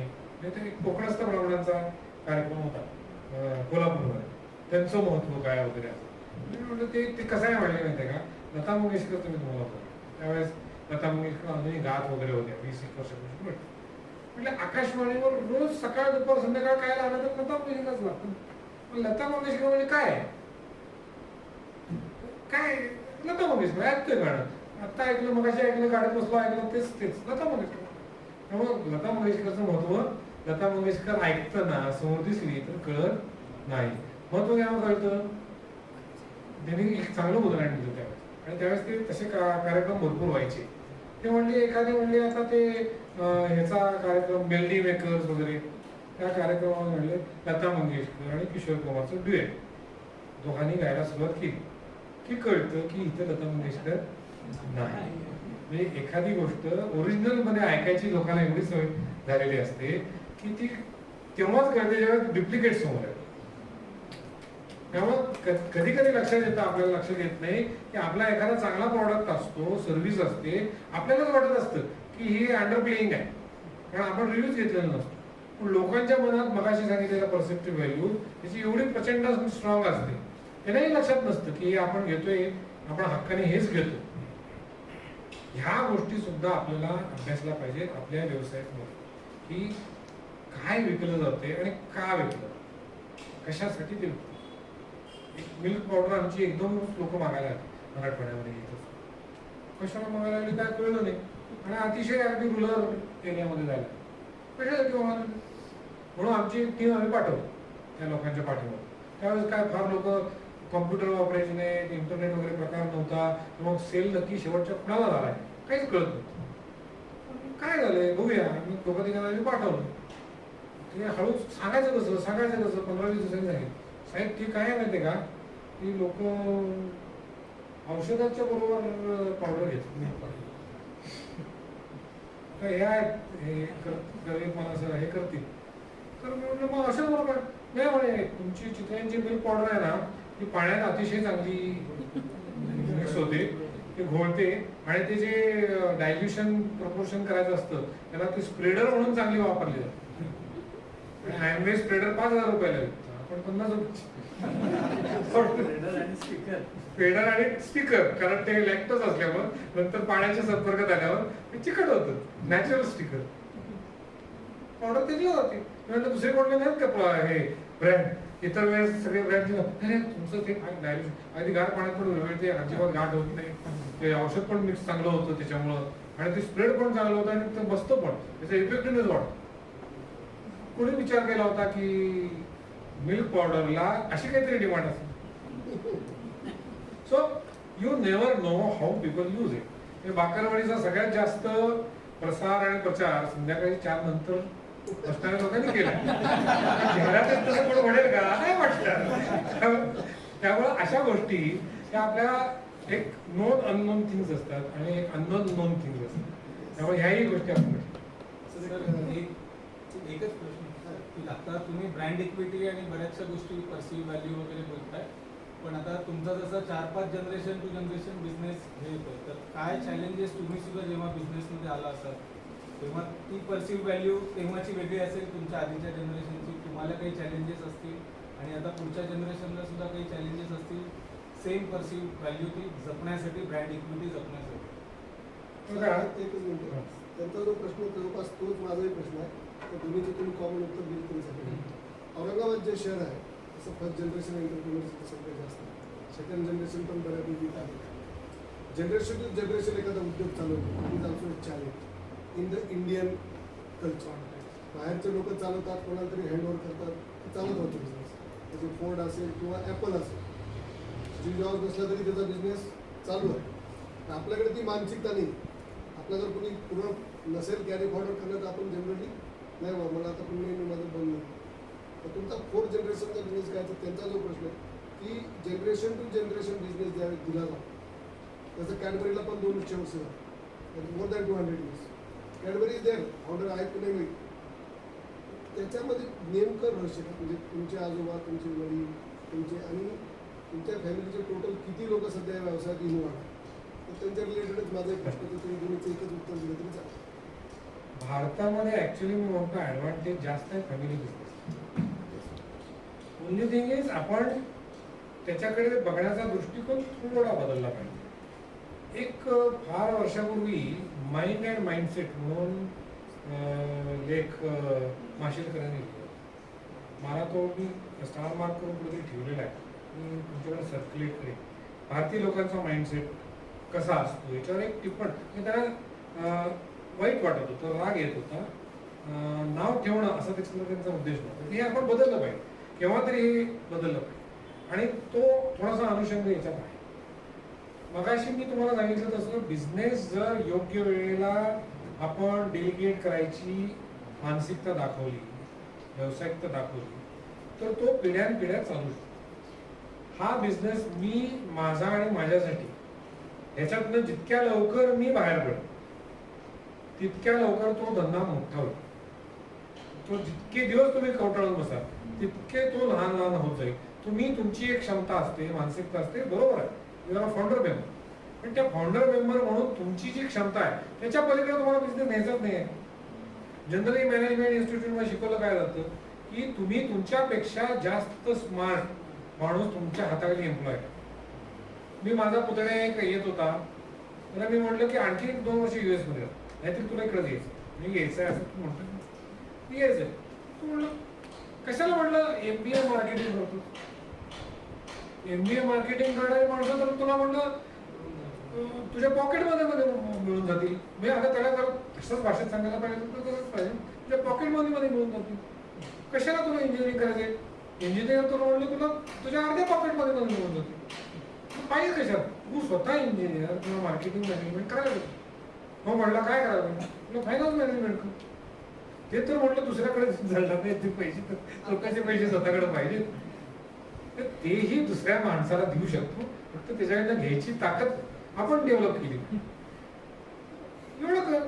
नाहीतर म्हटलं तुला जर गिटार वाजवायचा शौक असेल ना तर तू डॉक्टरेट हो इन गिटार, फाईन आर्ट्स घे आणि मस्तपैकी गिटार किंवा काय असं सिम्फनी वगैरे हे कल्चरल शो मध्ये चित्रे असं सुद्धा करतात बरं का. असं दाखवायला त्या ब्रँड इक्विटी वाढेल म्हणतात. चेष्टेचा भाव म्हणणं सोडून दे. प्रश्न आहे की तुला इंजिनिअरिंग आवडते का, तर तुझी आवड हो, गरज म्हणून.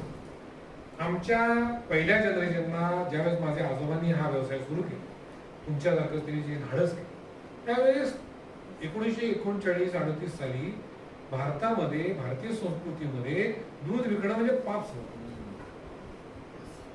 त्या काळामध्ये त्यांनी शेतकऱ्यांना गोळा केलं, तुम्ही जे जनावरांना प्यायला देताय, वासरांना, जे तुमच्या मुलाबाळांना प्यायला देताय, जे तुमच्या वाड्या वस्त्यांना देताय, ते फुकट देताय की नाही. त्यावेळेस बार्टर सिस्टम, नाव्याकडे सुद्धा कोण पैसे देऊन जायचं नाही.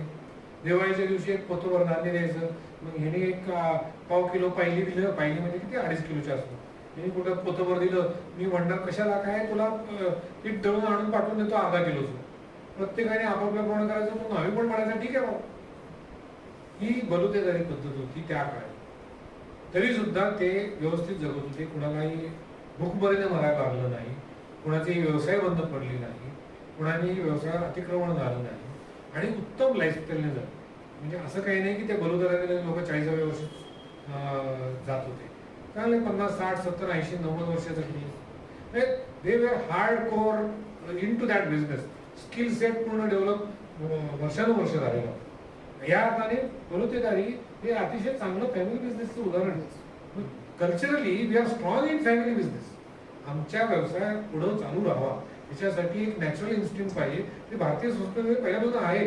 ते आपण वेस्टर्नच्या नावाखाली आपण ते उगीच लाथाडून दिलं. ते परत आत्ताच्या नवीन कॉन्टेक्स्टमध्ये कंटेम्पररी स्वरूपात आणायला पाहिजे. तर हे सगळं आमच्या आजोबांना तो एक चॅलेंज होता. ते म्हटले की हे सगळं जे उरलेलं दूध आहे ना, गाय म्हशी देतात, ते तर तुझं माझं नाही.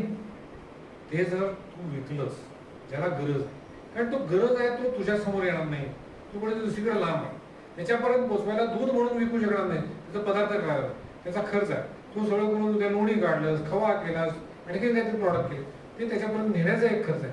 हे सगळ्याची एक कॉस्ट आहे. त्याच्यासाठी तू एक त्याचे पैसे घे, मी तुझ्याकडनं विकत घेतो, मी समोर प्रॉडक्ट म्हणून विकतो, आलेले पैसे मग परत तुला पुढच्या वेळेस पैसे.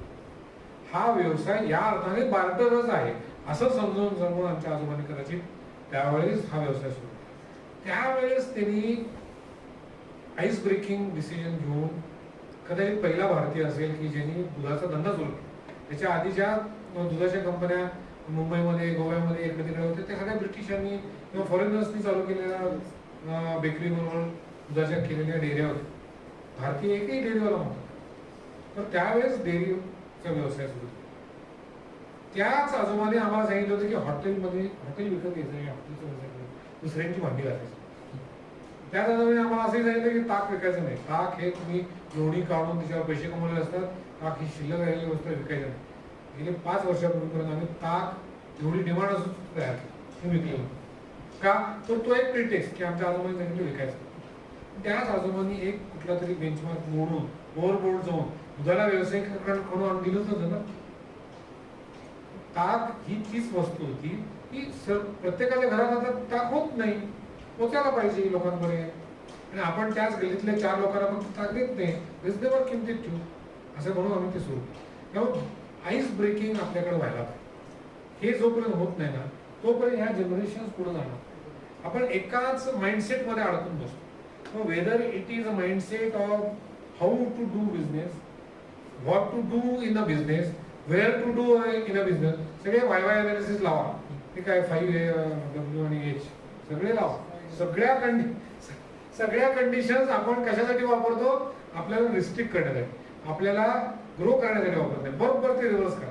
तुम्ही त्या सगळ्या व्हाय, वेअर, व्हेन, हाऊ, व्हॉट या सगळ्या कंडिशन ग्रो करण्यासाठी वापरा. तुम्हाला हा प्रश्नच पडणार नाही असं मला वाटतं. Family business is a good combination.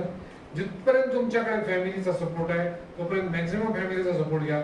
ज्या क्षणी वाटतंय की family is not going to professionally do this work, make a system की फॅमिलीने पैसे गोळा करायला बसावं, hand it over to good professional people who are more capable than us. आपण CEO व्हा, नॉन वर्किंग प्रेसिडेंट व्हा, सगळं व्हा. तुमच्या नावाने ते छापतील सगळं, तुम्हालाच पुढे ठेवतील, असं बोलवतील, तुम्ही किती धंदा मोठा केला सांगतील. पण हे करायची हिंमत आपण दाखवली. शिवाजी महाराजांनी वयाच्या 60व्या वर्षापर्यंत एवढं मोठं साम्राज्य तयार करायची स्फूर्ती दिली. त्यांचं साम्राज्य किती होतं? 4 जिल्हे. शिवाजी महाराज छत्रपती झाले पण त्यांचं जिल्हे 4 जिल्ह्यांचं साम्राज्य होतं. त्याच्यात छत्रपती लोकांनी त्याच्यासाठी चॅलेंज दिलं. कसले छत्रपती तुम्ही म्हणले? तुम्ही कुठं 10,000 स्क्वेअर किलोमीटर मध्ये सुद्धा तुमचं राज्य नाही, आमचा सरदार त्याच्यापेक्षा मोठा आहे मुघलांचा, असं चॅलेंज होतं मराठ्यांचं बाकीच्या. तर त्या शिवाजी महाराजांनी ते राज्य केलं म्हणून ते छत्रपती झाले म्हणून नाही, तर ते दिशा दाखवली, ती स्फूर्ती दिली, म्हणून पुढच्या जनरेशन मध्ये मुघलांपेक्षा मोठं साम्राज्य मराठी तयार करू शकतो. तर ती दिशा कुठेतरी आपण सोडून दिली, त्यामुळे आपण परत दुसऱ्यांच्या हातात राज्य देऊन मोकळे जाऊ. तर ते कॅडबरी सारखा किंवा कुठल्याही कंपनी विकला असतं आणि आपण बसलो असतो खात, तर गोष्ट वेगळी होती. तेही केलं नाही, सोडून दिली. सो आपण आपला व्यवसाय हा कुठेतरी आपल्यासाठी पहिल्यांदा करतो. आमचे नानासाहेब माझे मोठे काका आहेत, ते म्हणतात की एक ठराविक लेवल झाल्यानंतर बिझनेसचा जर पसारा एवढा मोठा झाला असेल, वय एवढं मोठं झालं असेल बिझनेसचं, you are no more only owner of that business, you are a trustee of that. तुम्ही त्या बिझनेसचे ट्रस्टी आहात, कारण तुमच्यावर अवलंबून असणारे कितीतरी लोक आहेत. मग तुमचा कुठलाही बिझनेस मधला डिसिजन त्या अवलंबून असणाऱ्या, त्याला इंग्रजीमध्ये स्टेक होल्डर म्हणतात, त्या स्टेक होल्डरला कन्सिडर करून व्हायला पाहिजे. मग तो तुमचा शेतकरी असू दे, तुमचा कामगार असू दे, तुमचा डिस्ट्रीब्युटर असू दे, तुमचा कन्झ्युमर असू दे, हे सगळे तुमच्या व्यवसायातले भागीदार आहेत की ज्यांच्यामुळे तुम्ही व्यवसाय करू शकता. तर ह्या सगळ्या भागीदारांचं जोपर्यंत तुम्ही हित बघणार नाही तोपर्यंत तुमचा व्यवसाय चालणार नाही. आणि हे जर घोडगाड बांधली तर केव्हा ते सोडायचं आणि कितीपर्यंत ठेवायचं हे आपल्याला कंट्रोल करता येऊ शकतं. आणि फॅमिली बिझनेस आणि प्रोफेशनल बिझनेस, प्रोफेशनल पीपल यांचं एक चांगलं हायब्रिड, एक भारतीय version of succession planning, where professional people are also there and family owners are also there, contemporary to each other, एकमेकांच्या बरोबर काम करतायत आणि धंदा वाढवतायत. ही मॉडेल्स आता हळूहळू यायला लागलेली आहेत आणि त्या मॉडेलमध्ये आपण जायला पाहिजे आणि आपला बिझनेस वाढवला पाहिजे. आता भारतीय फॅमिली सुद्धा लहान आहे. माझे आजोबा, आता 7 मुलं, त्यापैकी 5 मुलं व्यवसायात आहेत. त्यातली 4 मुलं, 2 पुण्यात, 2 बिलोडीत, दोघांनी डेअरीचा सांभाळला, दोघांनी मिठाई किंवा मार्केटिंगचं सांभाळलं. त्यांची पुढची पिढी होत गेली. आता 8-9 जण आम्ही फॅमिलीमध्ये मेंबर आहोत. पण एवढी मोठी फॅमिली आता कोणाची असणार नाही. 5-5 मुलं, 3-3 मुलं अशी कोणाची फॅमिली आता तर काय शक्य नाही. तर फॅमिली बिझनेस हा फॅमिलीवाले चालवतील असं आता अशक्य, केवळ अशक्य. नवीन जे स्टार्टअप्स आहे, तुमचा एकच भाऊ असणार, एकच मुलगा किंवा मुलगी असणार, त्यांना परत तुम्ही माझ्यापेक्षा चांगलं तुला आयुष्य जगायला पाहिजे, कुठेतरी दुसरीकडे शिकवणार, 8-9 वर्षानंतर ते बाहेर जाणार, तुमच्या व्यवसायाशी त्यांचा काही संबंध असणार नाही. आपुलकी फक्त तुम्ही दिलेलं आहे, बाबा तुम्ही 15 रुपये जास्त दिले किंवा 25 रुपये कमी दिले, याचं निगोशिएशन व्यवस्थित करतील की बाबाने कमवले कसे किंवा आईने कमवले कसे, याच्याबद्दलची भाषा निगोशिएशन त्यांना माहिती नसतात. या दोष त्यांचा नाही, तो आपला आहे. कारण आपण कमवतोय काय, खर्च काय करतोय, काय वर्क लाईफ बॅलन्स करतोय, ह्याची आपण त्यांना तो हाताच्या फोडात. पण मला ही उपमा पण आवडत नाही ना, तो हाताचा फोड हा जावा अशी अपेक्षा असते ना. तुम्ही जपताय कशाला, तो जाईच तोपर्यंत जपायचा असतो का, तर त्रास आपल्याला होते. पण लहान मुलांना तळ हाताच्या फोडासारखं जपताय कशा, तिथंच एक मोठी चूक होती. ती जर चूक काढून टाकली, तळ हाताच्या फोडासारखं लहान मुलांना आपल्या जपायचं सोडून दिलं आणि योग्य वेळेस योग्य जाणीव व्यावसायिक दृष्टीने, सामाजिक दृष्टीने मुलांची करून दिली, तर बिझनेसमध्ये सुद्धा कदाचित ते राहतील, त्यांची आवड असेल तर बिझनेसमध्ये मदत पण करतील, बाहेर जाऊन सुद्धा नेटवर्किंग म्हणा, इतर गोष्टी म्हणा, अथवा दुसऱ्यांच्याकडनं बिझनेस त्यांचा करायला मदत करते. मग हा बिझनेस चालू करायला वेगळ्या वेगळ्या पद्धतीने आणि वेगळ्या अँगलने माइंडसेट बदलून याच्याकडे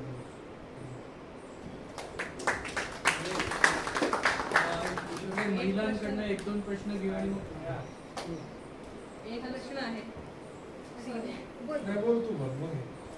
सर, माझा बेसिकली फूड रिलेटेड क्वेश्चन आहे की एखादा बिझनेस ग्रो करायचा असेल तर मेजरली कुठल्या गोष्टींवर फोकस केला गेला पाहिजे, किंवा भारतीय लोकांची काय मानसिकता असते की एखाद्या ते कुठला प्रोडक्ट प्रिफर करतात, म्हणजे RTC करतात, म्हणजे रेडी टू कुक प्रिफर करतात जास्ती, की रेडी टू ईट प्रिफर करतात, किंवा अजून काय त्यांच्या अपेक्षा असतात?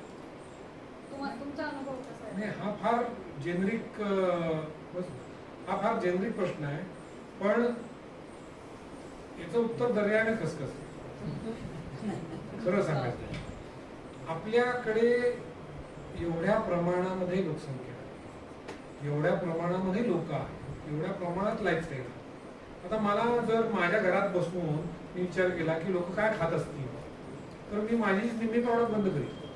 कारण मी किती खातो, माझी 180 व्हरायटी गुणिले त्याची कमीत कमी 5 पद्धतीची पॅकिंग आणि कमीत कमी 4 त्या व्हरायटीमधल्या व्हरायटी लेवल्स वगैरे 1000 प्रॉडक्ट मी रोज थोडंच खाणार आहे, पण प्रत्येक खाताना कुठेतरी खातच असतो ना. आपण तो सॅम्पल साईज योग्य केला तर ह्याच्यातली उत्तर कळतात. पण ते कळण्यासाठी पहिल्यांदा आपले एक इन्क्लिनेशन आहे, मी RTC करू का RTD करू, मी काय नक्की करू, हे तुम्हाला कुठेतरी वाटत असतं की मला हे करावं असं वाटतं. त्या गो विथ दॅट इंट्युशन, आणि त्या इंट्युशनला तुम्ही एक सर्वेचा अँगल द्या की लोकांना काय आवडते, काय नाही, कुठल्या फॉर्मॅटमध्ये आवडते, कुठल्या प्राइस पॉईंटला आवडते, कुठल्या पोझिशनिंगला आवडते.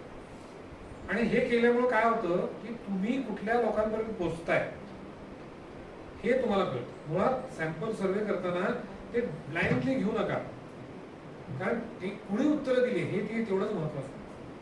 ती उत्तरं देताना जेंडर म्हणा, जिओग्राफी म्हणा, एज म्हणा, कुठल्या लाईफस्टाईलमध्ये तो आहे व्यक्ती ते बघा, आणि मग त्याचा रेफरन्स तुम्ही बघा.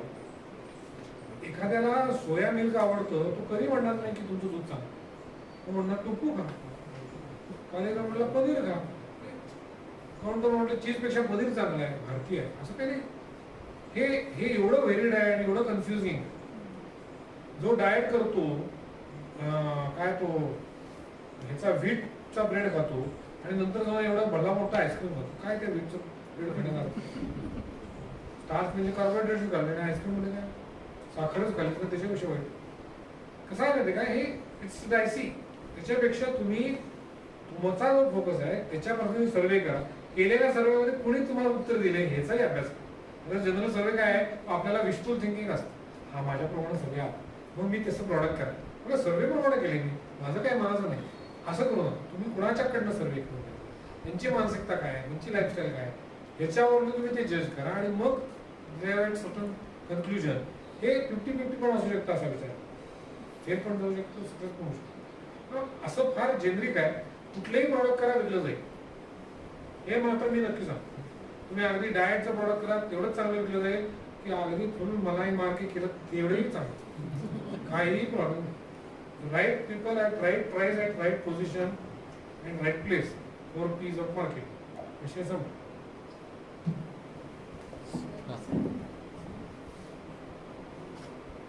नमस्कार. आतापर्यंत आपण सगळी चर्चा केली. बाकरवडीच्या सेल पेक्षा श्रीखंडाचा सेल जास्त आहे. 40 देशांमध्ये पण खावा 40 देशांमध्ये तुमचे प्रॉडक्ट विकले जातात. पण एक प्रश्न असा आहे की 40 देशांना सोडून द्या 39 देशांना सोडून द्या पण 40व्या देशाकडे बघू. आपला भारत हा कॅपिटल आहे शुगर साठी. डायबेटीसचं कॅपिटल समजलं जातं.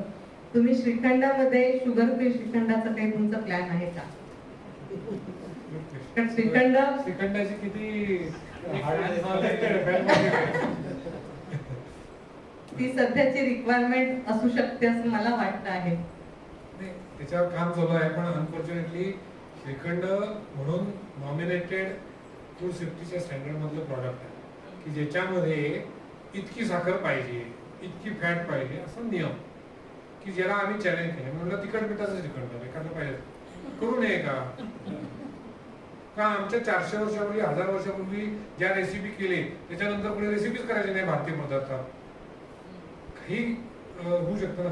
तर ते अजून मान्य झालेलं नाही. पण आता एक भारतीय पदार्थांसाठी स्टँडर्ड्स बनवणारं एक कमिटी तयार आहे आणि luckily we are part of that committee.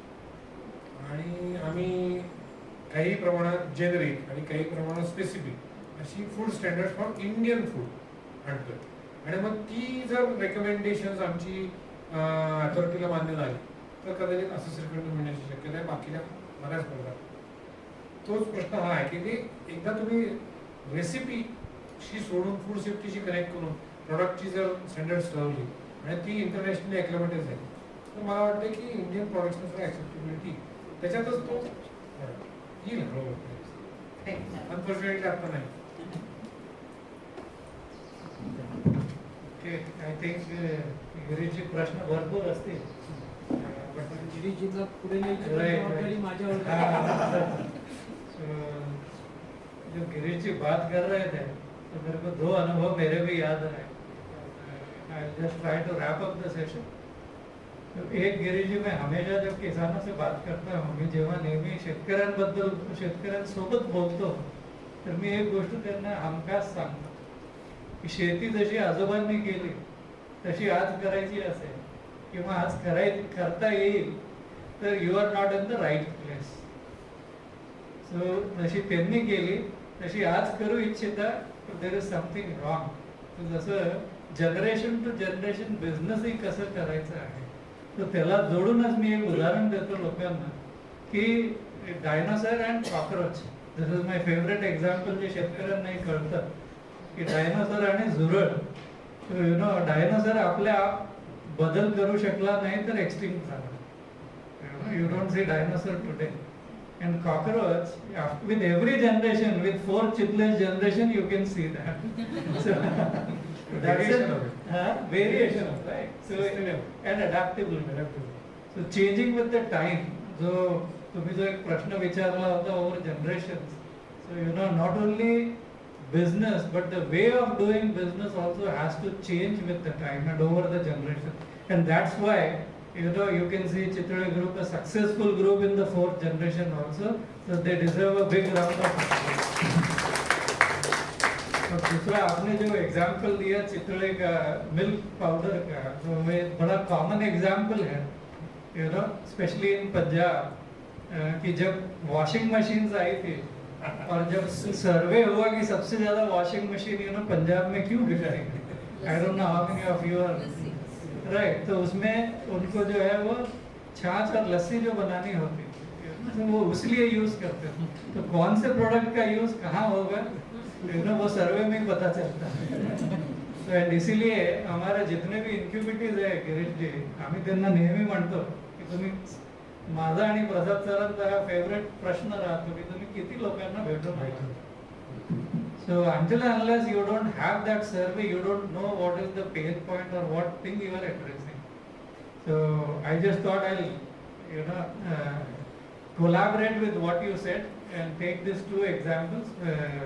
So Girish ji, thank you on behalf of Magic for coming over here. आपली ही दूसरी भेट आहे, but I think we'll keep on meeting. And now we have started the mentoring session online also, in the hybrid model also. So whenever you find time and whenever we have some, you know, incubatees of interest who are into food related. I was looking for एक लड़की या लड़का कोई हमारे pass में आया था जो आपके दूध के पाउच को ऊपर एक नोजल लगाना चाहता था. मैं उस बंदे का नाम याद करने की कोशिश कर रहा हूँ. हाँ, so वो आया था और उसने प्रोजेक्ट लेकर आया है वो हमारे पास में. So we should connect, you know, dispensing of milk. So he has used a nozzle to on your existing, you know, bag, Chitre's or anyone's existing bag, and he wants to patent that and he wants to take it to the next level. So आपके, you know, product का, you know, by product बनाने वाले भी लोग हमारे pass में आ रहे हैं अभी. So we'll get you, we'll connect you such people with you. And I was looking for that girl. Unfortunately, she is not here. Who makes milk products? You know, from Jalna, from Aurangabad locally. And she started with milk, and now she is doing dahi, shrikhand, lassi, so many things. So you know, it could be a good thing, because I remember Supriya Subha आल्या होत्या तर त्यांनी खास म्हटलं, अरे हिला बारामतीला घेऊन या. So thank you very much on behalf of the incubatees, on behalf of the, you know, group of Amir Udyogini. We are all thankful to you कि आपने हमको टाइम दिया, you know, आणि असंच आम्हाला वेळ देत जा आणि मार्गदर्शन करत राहा. Thank you very much. Thank you everyone. तर जाताना मी एवढंच म्हणेन, माशेलकरच्या बाबतीत मी आणखीन एक गोष्ट ऐकली.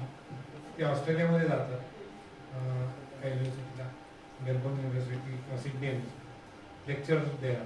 आणि सगळे पोस्ट ग्रॅज्युएट PhD स्टुडंट्स असतात. 40 वर्षाचे म्हातारे पण असतात आणि 80 वर्षाचे तरुण पण असतात.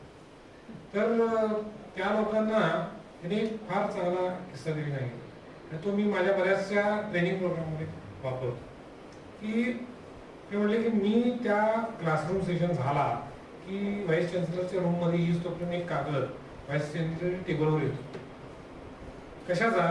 त्याची माझ्या समोर जे स्टुडंट बसलेले आहेत त्यांची फीडबॅक असते आणि त्या फीडबॅकवर तो व्हाईस चान्सलर ठरवतो पुढच्या वर्षी बोलवायचं काय. तर तेवढी माझी ताकद पाहिजे की मी काहीतरी नवीन किंवा त्यांना जे अपेक्षित आहे ते दिलं पाहिजे. किंवा आमचे सगळे ट्रेनिंग प्रोग्राम जे शेतकऱ्यांचे आहेत सगळे ट्रेनिंग प्रोग्राम हे असं रिव्ह्यू बेस्ड आहे.